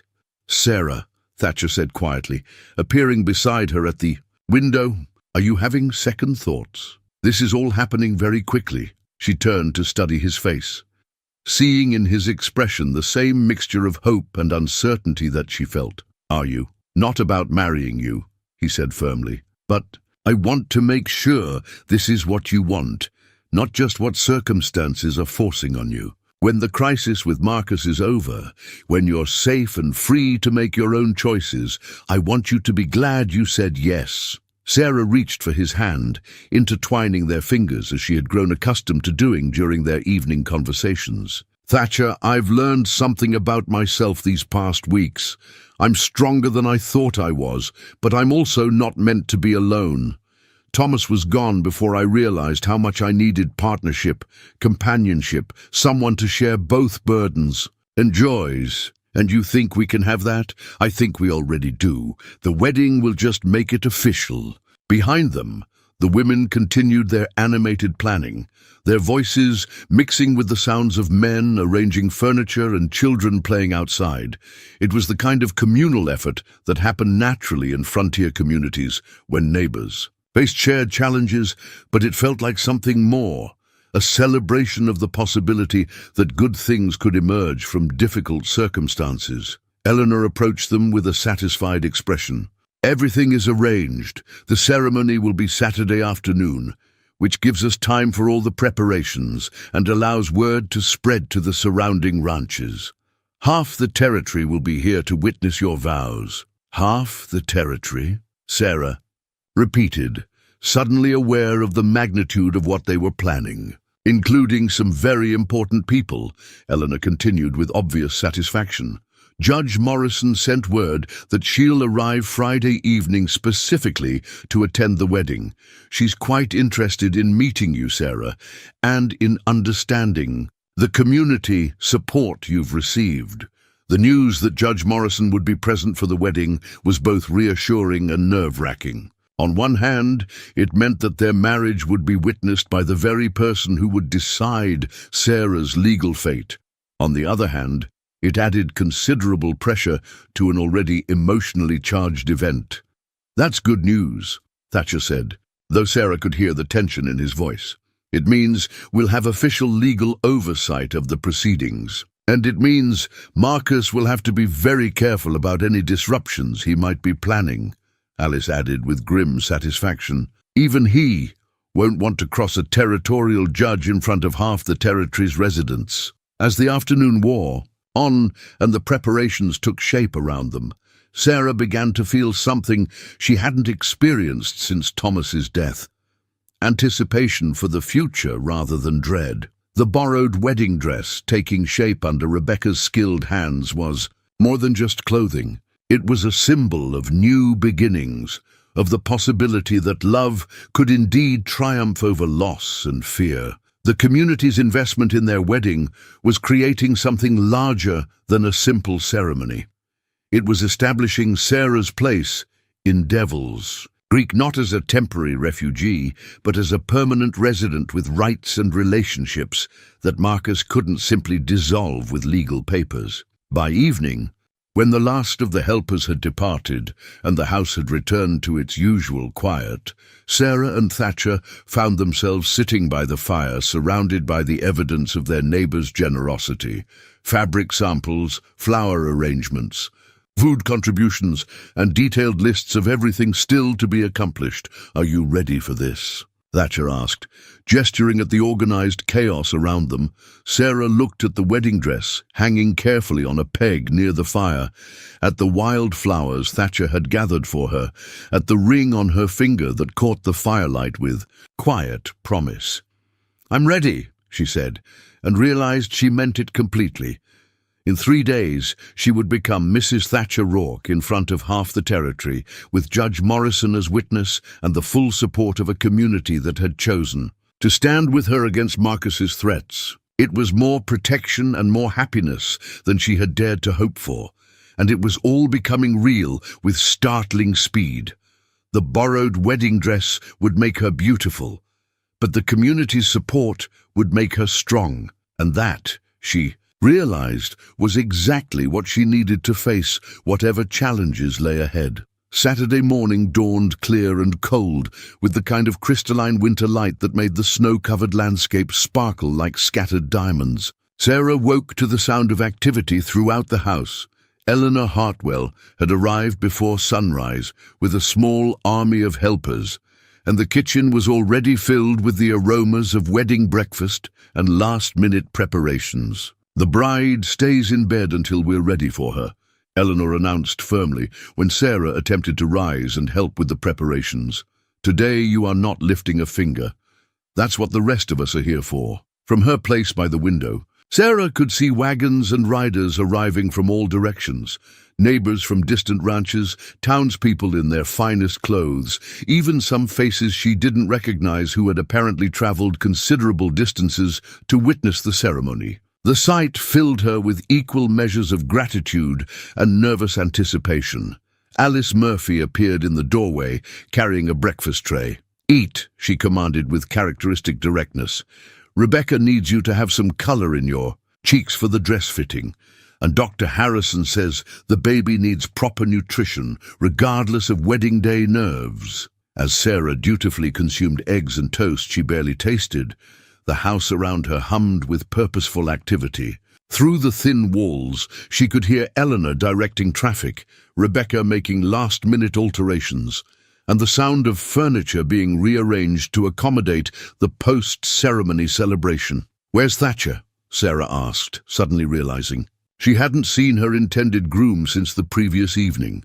"Charlie Murphy dragged him off to the boarding house," Alice replied with a grin. "Said it was bad luck for the groom to see the bride on the wedding day before the ceremony. Also said Thatcher looked like he needed a stiff drink and some advice from married men." The thought of Thatcher receiving matrimonial guidance from the rough-hewn but good-hearted men of Devil's Creek made Sarah smile despite her nerves. She wondered if he was experiencing the same mixture of anticipation and unreality that was making her feel as though she were watching someone else's life unfold. By mid-morning, the house had been transformed. The parlor had been cleared and decorated with Thatcher's wildflower arrangements, while the kitchen overflowed with food contributions from every household in the territory. The borrowed wedding dress hung ready, its ivory silk gleaming in the winter sunlight, while Catherine Woods's delicate veil waited nearby, like a cloud of dreams made tangible. "Time for the transformation," Rebecca announced, appearing with her sewing kit and a determined expression. "Ladies, if you would clear the room except for Eleanor and Alice, the bride needs space to prepare." What followed was an hour of careful attention that made Sarah feel more beautiful than she had since her first wedding. The ivory silk dress fit perfectly despite the necessary accommodations for her pregnancy, creating elegant lines that emphasized her natural grace while providing comfortable support. The veil, when Alice carefully arranged it over her dark hair, created an ethereal frame for her face that made her eyes appear larger and more luminous. "Oh, my dear," Eleanor breathed when the transformation was complete. "You look absolutely radiant." Sarah studied herself in the small mirror they had brought from the bedroom, hardly recognizing the composed, beautiful woman who looked back at her. The dress, the veil, and the careful attention of her friends had created something magical. Not just a bride, but a woman who appeared confident, protected, and genuinely happy. "Thatcher is going to forget how to speak," Alice said with satisfaction, "which might actually be an improvement in some ways." The sound of church bells ringing across the snowy landscape announced that the ceremony was about to begin. Through the window, Sarah could see the steady stream of people making their way toward the small wooden church, their dark clothing creating moving dots against the white ground. "Judge Morrison arrived an hour ago," Eleanor reported as she made final adjustments to Sarah's veil. "She's already inside the church, and I must say, she seems quite interested in the circumstances surrounding this wedding." She asked several pointed questions about Marcus's claims and the community's response. "Is that good or bad?" Sarah asked, her stomach fluttering with new anxiety. "Good," Alice said firmly. "Judge Morrison has a reputation for being fair but thorough. If she's asking questions about Marcus, it means she's not simply accepting his version of events at face value." A knock at the door announced the arrival of Dr. Harrison, resplendent in his finest black suit and carrying his medical bag despite the festive occasion. "The bride looks absolutely beautiful," he said with genuine warmth. "Are you ready to become Mrs. Thatcher Rourke?" Sarah took a deep breath, feeling the weight of the simple gold ring already on her finger and thinking about the man who had given it to her. A man who had offered her safety, companionship, and the quiet promise of a shared future built on mutual respect and growing affection. "I'm ready," she said, and meant it completely. The walk to the church was like something from a dream.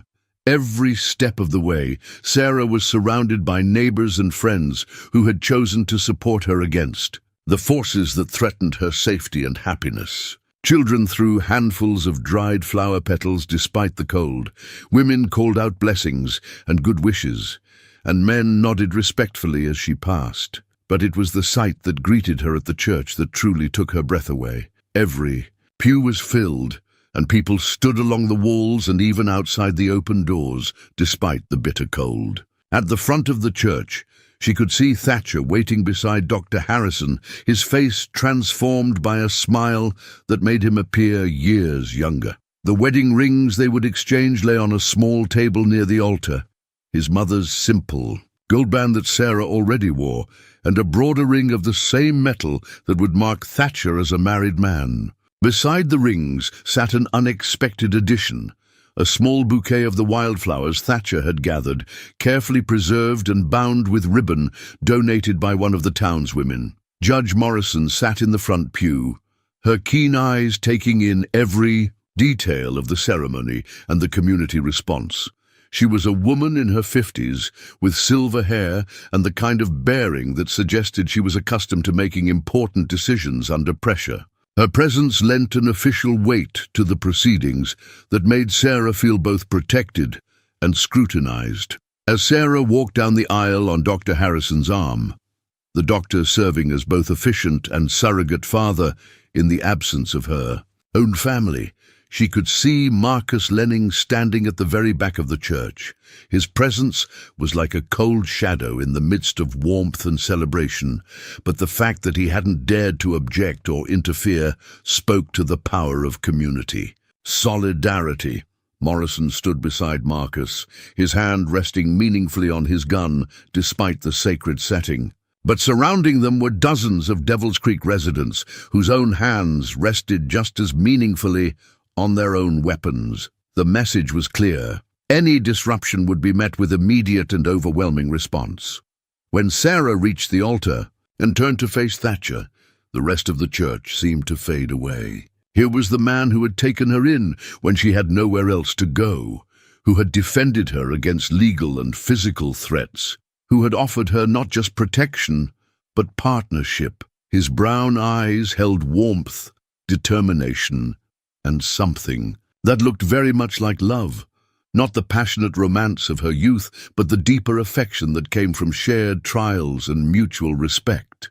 "Dearly beloved," Dr. Harrison began, his voice carrying clearly through the packed church, "we are gathered here today to witness the union of two people who have found strength in each other during difficult times and who choose to face the future together as husband and wife." The familiar words of the marriage ceremony took on special meaning in their circumstances, when they spoke of taking each other for better or worse, in sickness and in health. Sarah knew they both understood exactly what those promises meant. They had already seen each other at their most vulnerable and had chosen to offer support rather than judgment.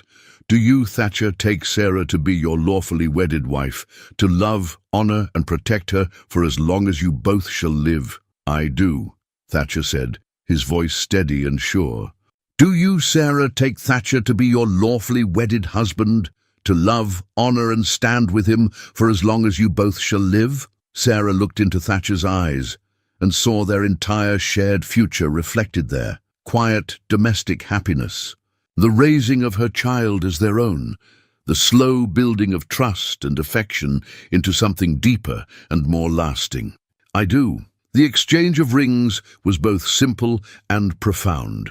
When Thatcher placed the broader gold band on his finger beside Sarah's original ring, she felt the symbolic weight of their commitment settling around them like a protective barrier against the world's uncertainties. "By the power vested in me by the territory of Wyoming," Dr. Harrison announced with obvious satisfaction, "I now pronounce you husband and wife. Thatcher, you may kiss your bride." The kiss was gentle, respectful, and full of promise. The kiss of two people who understood that they were beginning a journey together rather than simply concluding a ceremony. When they turned to face the congregation as husband and wife, the church erupted in cheers and applause that seemed to make the very walls shake with joy. As they walked back down the aisle together, Sarah caught sight of Judge Morrison's face. The territorial judge was studying them with obvious approval, her expression suggesting that she had seen exactly what she needed to see about the legitimacy of their union and the community support behind it. But it was Marcus's face that truly satisfied Sarah. Gone was the calculated confidence he had displayed during his earlier visits. Instead, she saw the frustrated rage of a man whose carefully laid plans had been completely thwarted by forces he hadn't anticipated. The legal guardianship he had counted on was now meaningless. His ability to control Sarah's circumstances had been eliminated, and he faced a territorial judge who was clearly skeptical of his motives. Outside the church, in the crisp winter, air filled with congratulations and laughter, Sarah Rourke, no longer Sarah Lenning, felt something she hadn't experienced since Thomas's death: complete security. She was no longer a vulnerable widow at the mercy of corrupt relatives and legal manipulation. She was a married woman with a husband willing to defend her, a community that had embraced her, and legal standing that Marcus couldn't challenge. The borrowed wedding dress had served its purpose, but more than that, it had symbolized how completely she had been accepted into this new life. The rings they wore were proof of their commitment, but the faces surrounding them, neighbors who had become family, friends who had risked their own safety to protect hers, were proof that some bonds couldn't be broken by legal papers or criminal schemes. As Thatcher helped her into the wagon for the short ride back to what was now truly their home, Sarah looked back at the church filled with people celebrating their happiness. Marcus and Morrison were nowhere to be seen, but Judge Morrison was, speaking intently with Sheriff Bradley, their expressions suggesting that official business was already beginning. "How do you feel, Mrs. Rourke?" Thatcher asked as they settled together for the ride home. Sarah tested the name, finding that it felt natural and right. "I feel like I'm exactly where I'm supposed to be," she said. "For the first time in months, I feel like I'm home." The wedding reception that followed would be remembered in Devil's Creek for years to come. But what Sarah would always remember most was that moment of perfect clarity, sitting beside her new husband, surrounded by friends who had become family, finally safe from the threats that had driven her across half the country to find sanctuary.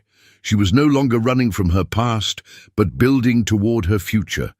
And that made all the difference in the world. The wedding reception was in full swing when Judge Morrison approached Sarah with a request that would change everything. The territorial judge had spent the better part of an hour observing the celebration, speaking quietly with various community members and studying the documents that Dr. Harrison had discreetly provided. Now, as the evening shadows lengthened and the last of the toasts had been offered, she drew Sarah aside for a private conversation. "Mrs. Rourke," Judge Morrison said, her voice carrying the authority of her office, but tempered with genuine concern. "I need to examine the evidence you've mentioned regarding your late husband's death and your brother-in-law's business dealings. The documents Dr. Harrison showed me suggest a pattern of criminal activity that extends far beyond your individual case." Sarah felt her stomach tighten with nervous anticipation. This was the moment she had been both hoping for and dreading. The chance to present Thomas's carefully documented evidence to someone with the power to act on it, but also the moment when Marcus would finally understand the full scope of the threat she represented to his criminal enterprise. "Of course, Your Honor, but perhaps we should speak privately. I have additional documents that Marcus doesn't know I possess, and if he realizes their significance—" Judge Morrison nodded grimly. "I've already taken the precaution of having Sheriff Bradley place Mr. Lenning and his associate under surveillance. They won't be leaving Devil's Creek until this matter is resolved. Shall we retire to a more private setting?" Within minutes, a small group had gathered in Thatcher's parlor. Sarah and Thatcher, Judge Morrison, Dr. Harrison, Sheriff Bradley, and Eleanor Hartwell, who had been specifically requested by the judge as a representative of the community's interests. The contrast between the continuing celebration outside and the serious business inside created an almost surreal atmosphere. Sarah retrieved Thomas's mining records from their hiding place, along with several additional documents she had kept, secret even from Thatcher. As she spread them across the kitchen table, Judge Morrison's expression grew increasingly grave. "These are Thomas's original calculations showing the discrepancies between actual gold extraction and reported amounts," Sarah explained, pointing to the carefully annotated figures. "But this is what I haven't shown anyone else." She produced a leather portfolio that had been sewn into the lining of her traveling bag, a hiding place so secure that even during her most desperate moments she hadn't dared to examine its contents thoroughly. Inside were documents that made everyone in the room draw sharp breaths of surprise. "Partnership agreements," Judge Morrison said, reading the top document. "Between Marcus Lenning and, my God, these are territorial officials, mining commissioners, territorial marshals, even a federal judge." Thomas's husband's mining claim deed lay at the center of the evidence, but it was much more than a simple property document. Attached to it were correspondence and contracts that revealed the full scope of the conspiracy Marcus had been operating, a network of corruption that stretched across multiple territories and involved some of the highest-ranking officials in the region. Thomas discovered that Marcus wasn't just stealing from individual miners, Sarah continued, her voice growing stronger as she revealed secrets she had carried for months. He was coordinating with territorial officials to systematically defraud mining operations, using his position as a helpful relative to gain access to claims and then working with corrupt officials to transfer ownership through fraudulent legal proceedings. Sheriff Bradley studied one of the documents with obvious shock. "This shows payments to Marshal Patterson in Colorado Territory. I know Patterson. He's been investigating suspicious mining accidents for 2 years, but apparently he's been investigating on behalf of the people causing them." "It gets worse," Sarah said, producing another set of papers. Thomas documented at least 12 suspicious deaths across 3 territories, all following the same pattern. Miners who asked questions about discrepancies in their claims died in accidents, and their widows were immediately approached by Marcus with offers to purchase their claims at below-market rates. Judge Morrison's face had gone pale as she absorbed the implications. This isn't just theft or even murder. This is a conspiracy to defraud the territorial government itself. The corruption extends to federal appointees, which makes this a matter for federal prosecutors, which explains why Marcus was so desperate to discredit me, Sarah added. As long as I remained silent, or could be dismissed as a hysterical widow, the evidence died with Thomas.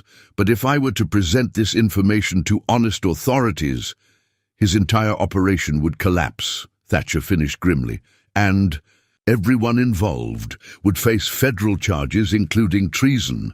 The weight of the revelation settled over the room like a physical presence.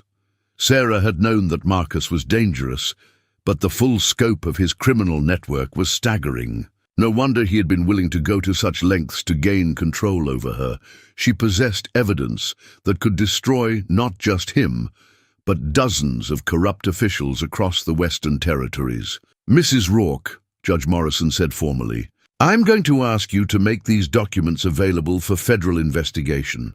I'll also need you to provide sworn testimony about everything you know regarding this conspiracy. Are you prepared to do that? Sarah looked around the room at the faces of people who had become her family and protectors. Yes, Your Honor, but I want assurances about my safety and the safety of my child. If Marcus realizes what we've discovered, he won't have the opportunity to act on that knowledge, Sheriff Bradley interjected. I'm placing him under arrest. Immediately, along with Morrison and anyone else who's been assisting him. Federal marshals are already en route. I sent word yesterday when Dr. Harrison first showed me these documents. You've known about this since yesterday? Sarah asked in surprise. Suspected, the sheriff corrected. The pattern was too obvious once we started looking at it objectively. But we needed you to verify the evidence and provide context for what Thomas had discovered. Your testimony will be crucial to any successful prosecution. Judge Morrison gathered the documents carefully, her expression reflecting the gravity of what they had uncovered. This will require testimony before a federal grand jury, Mrs. Rourke. Are you prepared for that level of scrutiny and potential danger? Sarah felt Thatcher's hand close over hers, warm and reassuring. Around her sat people who had risked their own safety to protect her, who had stood up to corruption and intimidation, not because they had to, but because it was right. The borrowed wedding dress she wore was proof of their acceptance, but more than that, it was proof of their commitment to justice over convenience. I'm prepared, she said firmly. Thomas died trying to expose this conspiracy. The least I can do is finish what he started. Eleanor Hartwell, who had been listening with growing indignation, spoke up for the first time. Judge Morrison, what can the rest of us do to support Mrs. Rourke during this process? This community isn't going to stand by and let her face federal prosecutors and corrupt officials alone. Your support has already been invaluable, Judge Morrison replied. The community backing Mrs. Rourke has received will be crucial evidence that she's competent, credible, and protected. But I have to warn you all, when news of this investigation becomes public, there will likely be attempts to discredit not just Mrs. Rourke, but this entire community. Let them try, Dr. Harrison said quietly. This territory has been dealing with corruption and outside intimidation for too long. If Mrs. Rourke's courage can help clean up the system, then we'll stand with her whatever the cost. As the meeting concluded and the group began to disperse, Sarah found herself both exhilarated and terrified by what they had set in motion. The evidence that had weighed on her conscience for months was finally in the hands of people who could act on it, but that also meant that the dangerous game she had been playing with Marcus was about to escalate dramatically. Are you ready? And for this, Thatcher asked as they prepared to rejoin their wedding celebration outside. Sarah looked down at the simple gold ring on her finger, thinking about the journey that had brought her from desperate widow to protected wife to potential key witness in a federal corruption case. "I don't think anyone can be ready for something like this," she said honestly, "but I'm not facing it alone anymore, and that makes all the difference." Outside, their neighbors continued celebrating the marriage that had begun as a practical arrangement but had become something much deeper.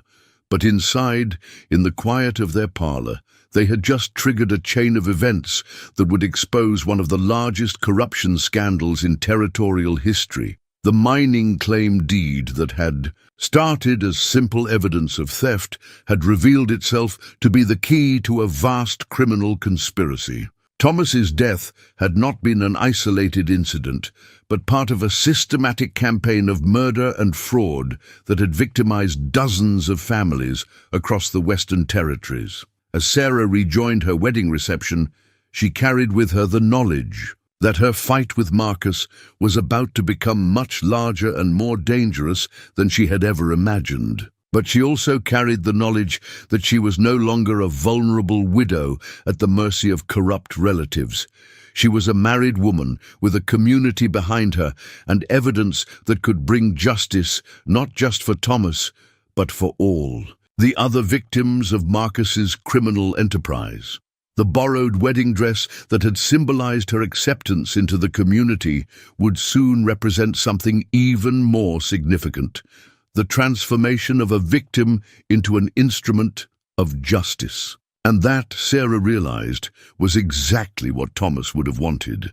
The arrest came at dawn the following morning, swift and decisive in the way that Sheriff Bradley had learned was necessary when dealing with dangerous criminals. Sarah woke to the sound of horses and urgent voices, and by the time she had dressed and reached the window, she could see Marcus Lenning being led away in shackles, his expensive clothes disheveled, and his face twisted with rage and disbelief. Jake Morrison had not gone quietly. The sound of gunfire before dawn had awakened half the town, and Dr. Harrison was already tending to a wounded deputy when Sarah and Thatcher arrived at the jail. Morrison lay dead in the street, his hand still reaching for the gun that had ultimately failed him, while Marcus sat in the town's single cell, his pale eyes burning with the kind of hatred that comes from complete defeat. "Federal marshals arrived 2 hours ago," Sheriff Bradley explained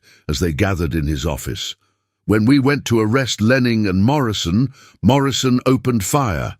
The marshals returned fire, and that was the end of it." Judge Morrison, who had worked through the night, coordinating with federal authorities, looked exhausted but grimly satisfied. "The evidence Mrs. Rourke provided has already resulted in arrest warrants for 12 territorial officials across 3 different regions. This conspiracy was even larger than we initially realized."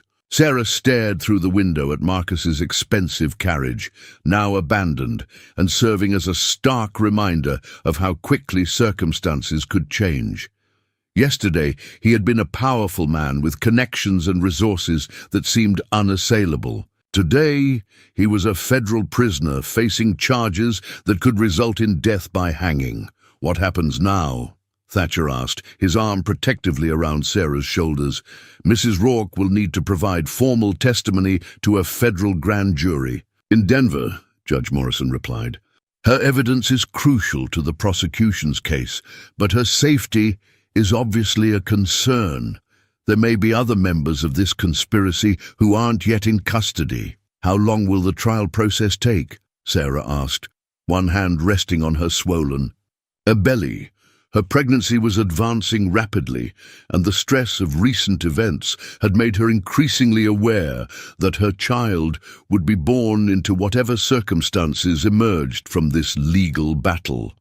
"Months, possibly longer," the judge admitted. "Federal cases involving multiple territories and jurisdictions are complex. But Mrs. Rourke, you should know that the government is prepared to offer you and your family witness protection and relocation if necessary." "Relocation?" Thatcher's voice carried sharp concern. "You're suggesting we leave Devil's Creek?" "I'm suggesting it might be safer than remaining in a place where your whereabouts are known to any remaining members of the conspiracy. Judge Morrison replied, "The evidence Mrs. Rourke possesses could implicate people we haven't identified yet." Sarah felt a chill of fear that had nothing to do with the winter air. After fighting so hard to establish a home and community in Devil's Creek, the thought of having to flee again was almost unbearable. But the memory of Morrison's violence and Marcus's calculated cruelty reminded her that the danger was far from over. From the jail cell came the sound of Marcus's voice, raised in angry demands for legal representation and official communications with territorial authorities. The forged documents that had given him so much power were now evidence of his crimes, but Sarah knew he would not accept defeat without using every resource at his disposal. "I want to speak with him," Sarah said suddenly, surprising everyone, including herself. "Sarah," Thatcher said immediately, "that's not wise. There's nothing to be gained from—" "There's everything to be gained," Sarah interrupted, her voice carrying a strength that had grown through months of struggle and fear. "I've been running from this man and what he represents since Thomas died. I want him to understand that he failed, that all his threats and manipulation accomplished nothing except exposing his own crimes." Sheriff Bradley looked uncertain. "Mrs. Rourke, prisoners have been known to make threats, to say things designed to intimidate witnesses." "Let him make threats," Sarah said firmly.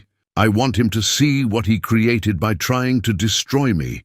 I want him to understand that his actions turned a grieving widow into the instrument of his own destruction." Judge Morrison studied Sarah's face carefully. "Are you certain you're prepared for whatever he might say? Men like Marcus Lenning don't accept defeat gracefully, and he may try to hurt you in whatever way he can." "He's already done the worst he could do," Sarah replied. "He killed my husband, stole our property, tried to have me declared incompetent, and attempted to force me into a situation where I would have been completely under his control.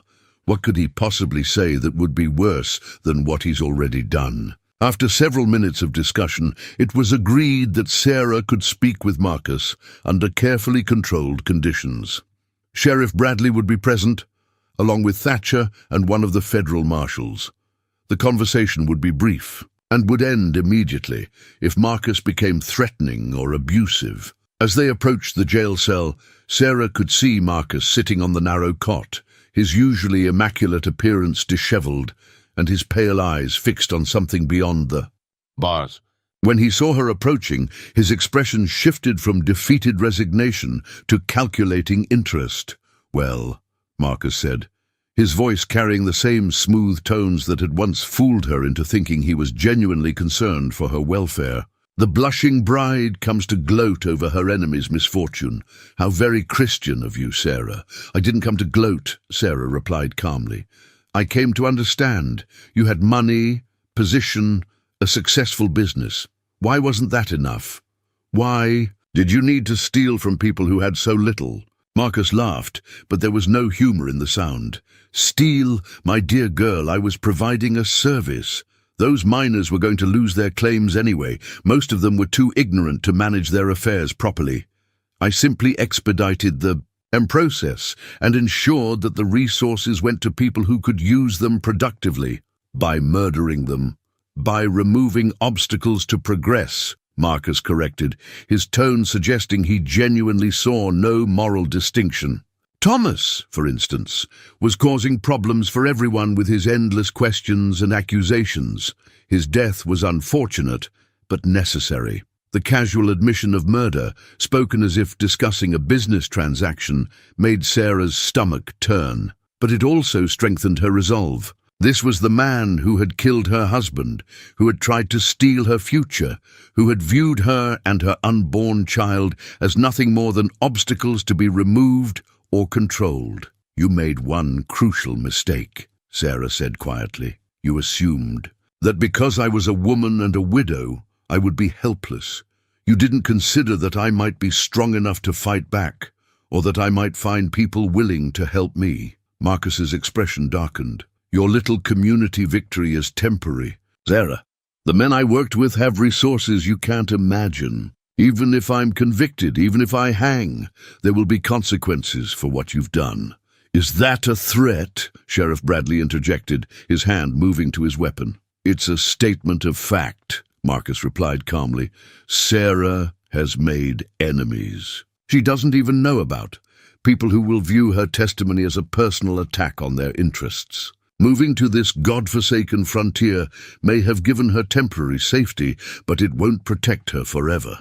Thatcher stepped forward, his voice carrying quiet menace. Let me make something clear, Lenning. My wife is under the protection of this community and the federal government. Any attempt to harm her will be met with consequences that your criminal friends won't survive. Your wife, Marcus repeated mockingly. A convenient marriage to legitimize an improper relationship. How long do you think that arrangement will last when the novelty wears off and you realize you've tied yourself to a woman with dangerous enemies? Sarah felt Thatcher tense beside her, but she placed a restraining hand on his arm. Our marriage isn't based on convenience or necessity, she said firmly. It's based on mutual respect, shared values, and genuine affection. Something you would never understand because you see people as objects to be used rather than human beings deserving of dignity. Dignity, Marcus spat. You want to talk about dignity. You're carrying another man's child, living on charity, reduced to accepting help from people who barely know you. Where's the dignity in that? The dignity is in choosing to fight, rather. Then surrender, Sarah replied. In finding the courage to speak truth, even when it's dangerous, in building relationships based on trust rather than fear. You taught me something valuable, Marcus, that there are people in this world who will try to destroy you for their own benefit. But there are also people who will stand with you simply because it's right. For the first time since she had known him, Marcus appeared to have no ready response. The smooth confidence that had always characterized his interactions was finally cracking under the weight of his circumstances. This conversation is over, Judge Morrison announced, clearly sensing that the exchange had served its purpose. Mr. Lenning, you'll be transported to Denver for federal arraignment tomorrow morning. As they walked away from the jail, Sarah felt a strange sense of completion.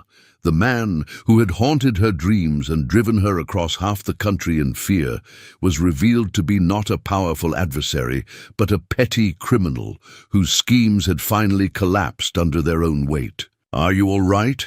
Thatcher asked as they emerged into the morning sunlight. Sarah considered the question seriously.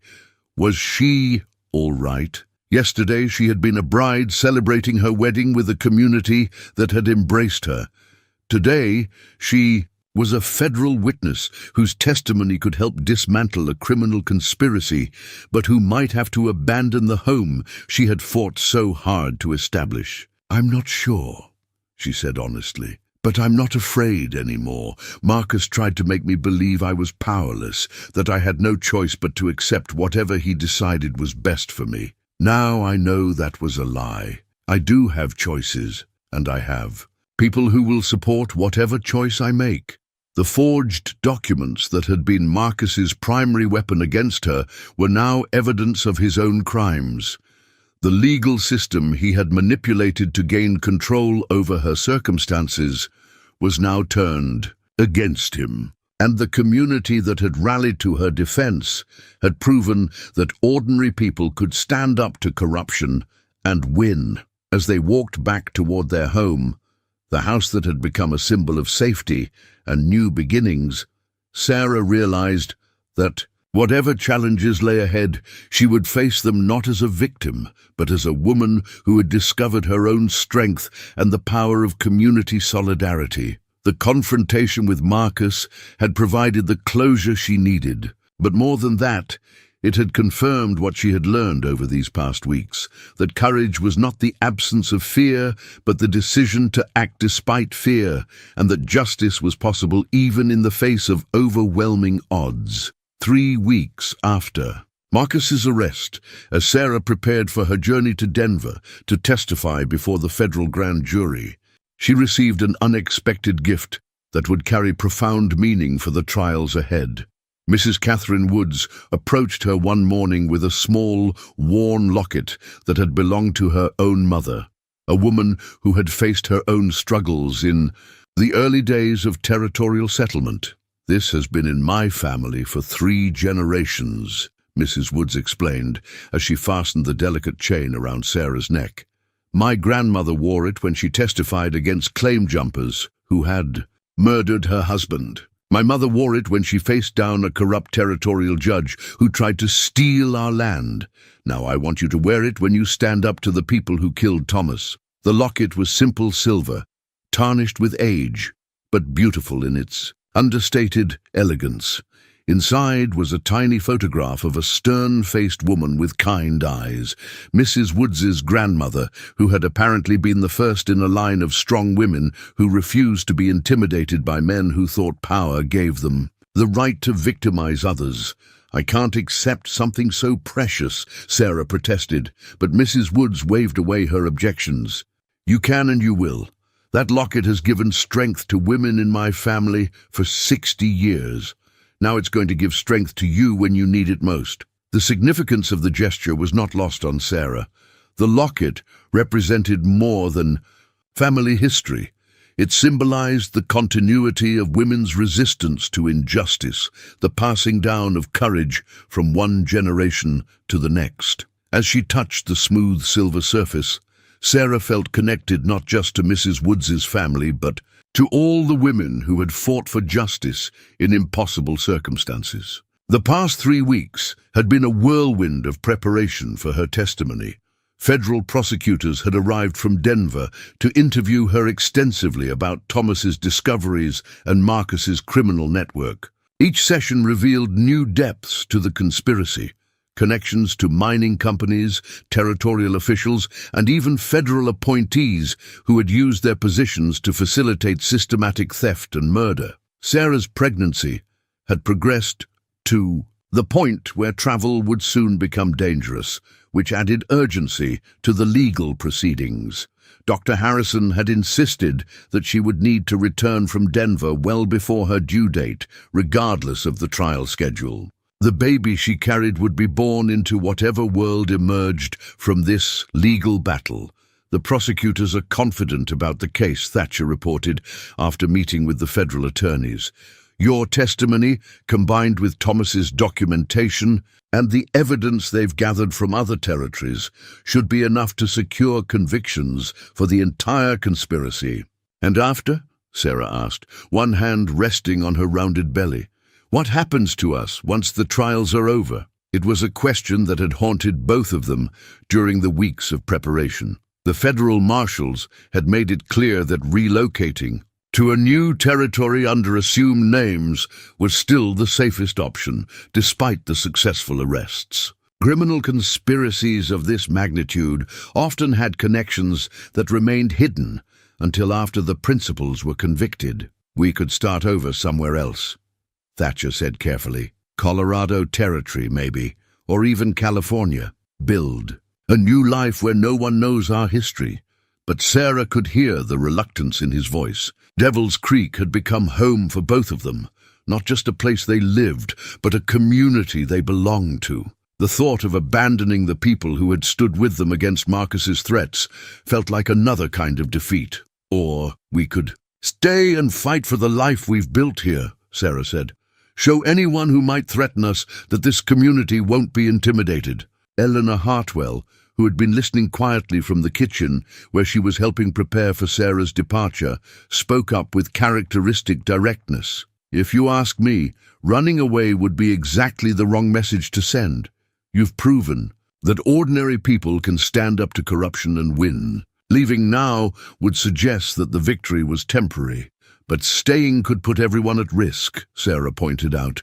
"If there are still members of the conspiracy who haven't been arrested, then we'll deal with them the same way we dealt with Marcus," Alice Murphy interrupted, entering the conversation with her usual bluntness. "This community didn't protect you just because we liked you personally. We protected you because what was happening to you was wrong, and we don't tolerate that kind of injustice here." Dr. Harrison, who had been monitoring Sarah's condition daily as her departure approached, added his own perspective. From a medical standpoint, the stress of constant relocation and hiding would be harmful to both you and the baby. Stability and community support are crucial for a healthy pregnancy and successful childbirth. As they discussed the possibilities, Sarah found herself thinking about the locket Mrs. Woods had given her. The women in that family had faced their challenges head-on, refusing to be driven from their homes by men who thought intimidation was more powerful than justice. Perhaps it was time for her to follow their example. "I want to stay," she said finally, her voice carrying a conviction that surprised even her. "I want to raise my child in a place where people stand up for each other, where justice is possible, even when it's difficult. If we run away now, we're telling anyone who might threaten us in the future that we can be scared off." Thatcher studied her face carefully. "Are you certain? Once you testify in Denver, there's no taking it back. Everyone will know what role you played in exposing the conspiracy." "Good," Sarah replied firmly. "I want them to know. I want anyone who might consider targeting vulnerable people to understand that there are consequences, that communities like this one won't stand by and let injustice happen." The decision, once made, brought with it a sense of peace that Sarah hadn't expected. For months she had been running, from grief, from threats, from the overwhelming sense that she was powerless against forces beyond her control. But somewhere, during these weeks in Devil's Creek, she had stopped running and started fighting. Now she was ready to make her final stand. Judge Morrison, who had remained in town to coordinate with federal authorities, supported their decision to stay. "The government has a responsibility to protect witnesses who risk their safety for the cause of justice," she said. "If Mrs. Rourke is willing to testify, despite the personal danger, then we're obligated to ensure her safety here in Devil's Creek." "What kind of protection are we talking about?" Sheriff Bradley asked. "Federal marshals will maintain a presence in the territory until we're confident that all members of the conspiracy have been identified and arrested," Judge Morrison replied. "But more than that, Mrs. Rourke's courage in coming forward has inspired similar testimony from other territories. The case against the conspiracy is becoming so strong that any surviving members will be more concerned with avoiding prosecution than with silencing witnesses." As Sarah prepared for her journey to Denver, a trip that would separate her from Thatcher and the community that had become her strength, she felt none of the fear that had characterized her earlier travels. This time, she was traveling not as a refugee fleeing danger, but as a woman with a mission, carrying evidence that would bring justice for Thomas and all the other victims of Marcus's crimes. The night before her departure, the women of Devil's Creek gathered at her house for what Eleanor Hartwell called a blessing ceremony. It was an informal affair, but the significance was unmistakable. One by one, the women who had supported her spoke about what her courage had meant to them and to the community. "You showed us that we don't have to accept injustice just because it's wrapped in legal papers," Rebecca Torres said. "That ordinary people have the power to fight back against corruption. You proved that a woman alone isn't helpless if she has the support of other women," Alice Murphy added. "That communities can be stronger than individual wealth or political connections." When Mrs. Woods presented her with a small bundle of letters, messages of support from women in other territories who had heard about her case, Sarah realized that her personal struggle had become something larger. She had become a symbol of resistance to the kind of systematic victimization that had plagued the frontier territories for too long. "I don't know if I deserve all this attention," Sarah said as the evening wound down.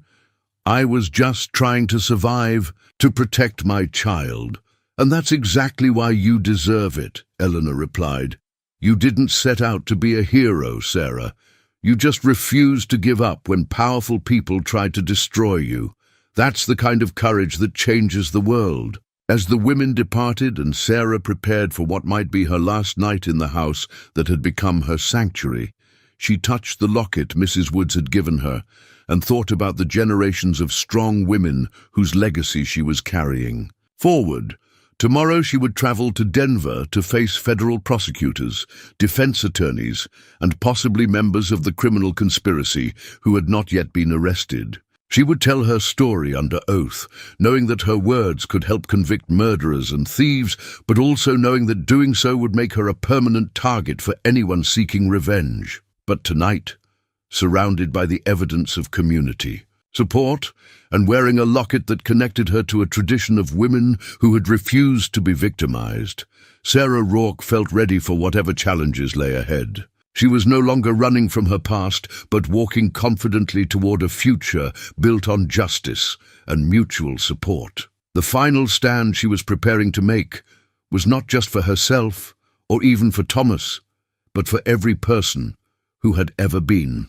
Told they were powerless against corruption and intimidation, and that, she realized, was a cause worth any risk. 1 year later, on a crisp autumn morning that painted the Wyoming landscape in shades of gold and crimson, Sarah stood before the new schoolhouse in Devil's Creek, holding a family photograph that would become part of the community's permanent record. The photograph captured a moment of perfect contentment, herself and Thatcher flanking 1-year-old Thomas, whose bright smile and sturdy build spoke to a childhood filled with love and security. The photograph itself was more than just a family portrait. It was visual proof of transformation, showing 3 people who had found each other through crisis and built something lasting from the most difficult circumstances. But more than that, it would serve as inspiration for future generations, who might face their own seemingly impossible challenges. "Mrs. Rourke," said the traveling photographer, who had come specifically to document Devil's Creek's remarkable story, "this image represents something unprecedented in my experience. I've photographed families across the territories, but I've never encountered a story quite like yours. A community that not only protected one of its most vulnerable members, but transformed her struggle into a catalyst for territorial reform. The past year had indeed brought changes that extended far beyond their personal happiness. The conviction of Marcus and his conspirators had triggered investigations in 6 other territories, resulting in the exposure of corruption networks that had operated with impunity for decades. Sarah's story had become a symbol of what was possible when ordinary people refused to accept injustice. "The photograph will be displayed in the schoolhouse," Eleanor Hartwell explained as she supervised. "The arrangement of various historical artifacts that would help future students understand their community's role in territorial history. Alongside the petition, the women signed supporting you, copies of Thomas's mining records, and documentation of how the federal investigation unfolded." Sarah watched as Eleanor carefully placed the petition under glass, preserving the signatures of women who had risked social disapproval and potential retaliation to stand up for someone they barely knew. The names on that document represented more than community support. They represented a moment when frontier women had claimed their voices in matters of justice and law. "Mama!" Thomas called out from where he was playing with wooden blocks near the schoolhouse steps, his vocabulary expanding daily as he absorbed the conversations and activities that surrounded him. At 1 year old, he was a confident, curious child who approached the world with the kind of fearlessness that came from never having experienced genuine danger. Thatcher scooped up his son, spinning him around until Thomas giggled with delight. The sight of them together, the quiet, grieving man transformed into a playful father, the child who would grow up never doubting his place in the world, captured everything Sarah had hoped for during those dark months of uncertainty. "He'll grow up hearing this story," Thatcher said as he settled Thomas on his shoulders, "not just as family history, but as community history. He'll understand that his mother was brave enough to fight for justice, and that his community was strong enough to support her." Dr. Harrison, who had become both family friend and community historian, approached with a leather-bound journal that he had been keeping throughout the events. "I've been documenting everything," he explained. Not just the legal proceedings, but the community response, the way neighbors came together, the transformation of individual crisis into collective action. Future historians will want to understand how this happened. The journal represented another form of legacy, a detailed record of how ordinary people had recognized injustice and chosen to act despite personal risk. It would serve as both inspiration and instruction for communities that might face similar challenges in years to come. What does the future hold for your family? The photographer asked as he prepared his equipment for additional shots of the schoolhouse and community buildings. Sarah and Thatcher exchanged glances, the kind of wordless communication that had developed between them over months of shared challenges and daily partnership. "We're expecting another child," Sarah said, her hand moving instinctively to her still flat belly. "Due in the spring." The announcement brought congratulations from the assembled neighbors, but Sarah was thinking about what it meant for their expanding family. This second child would be born into completely different circumstances than Thomas, not as a symbol of survival, but as a celebration of security, not as a refuge from danger, but as evidence of a love that had grown from practical beginnings into something deep and lasting. "And we're planning to expand the ranch," Thatcher added. "With the restitution money from Marcus's conviction, we can purchase additional land, hire more help, maybe start a horse breeding operation. Thomas will have something substantial to inherit." But beyond the practical plans lay deeper aspirations. Sarah had indeed accepted several speaking engagements, traveling to women's organizations across the territories to share her story and encourage others to recognize their own power to resist injustice. Her experiences in Devil's Creek had taught her that individual courage, supported by community solidarity, could achieve what seemed impossible. "The most important legacy," Sarah said as she watched Thomas exploring the schoolhouse yard with the confident curiosity of a child who knew he was safe and loved, "is the understanding that communities have the power to protect their most vulnerable members, that ordinary people can achieve extraordinary justice when they work together." Mrs. Catherine Woods, now in her 70s, but still sharp and determined, approached with the locket she had given Sarah during the crisis.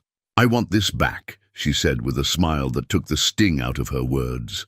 Sarah felt a moment of concern. Had she somehow failed to live up to the legacy the locket represented? "Not because you don't deserve it," Mrs. Woods continued, "but because I want to give it to someone else who needs its strength. Your daughter, when she's old enough to understand what it means. This locket should stay in families that understand the importance of fighting for what's right."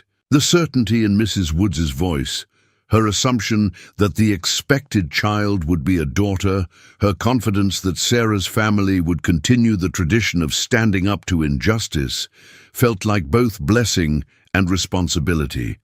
But it was a responsibility Sarah was ready to embrace.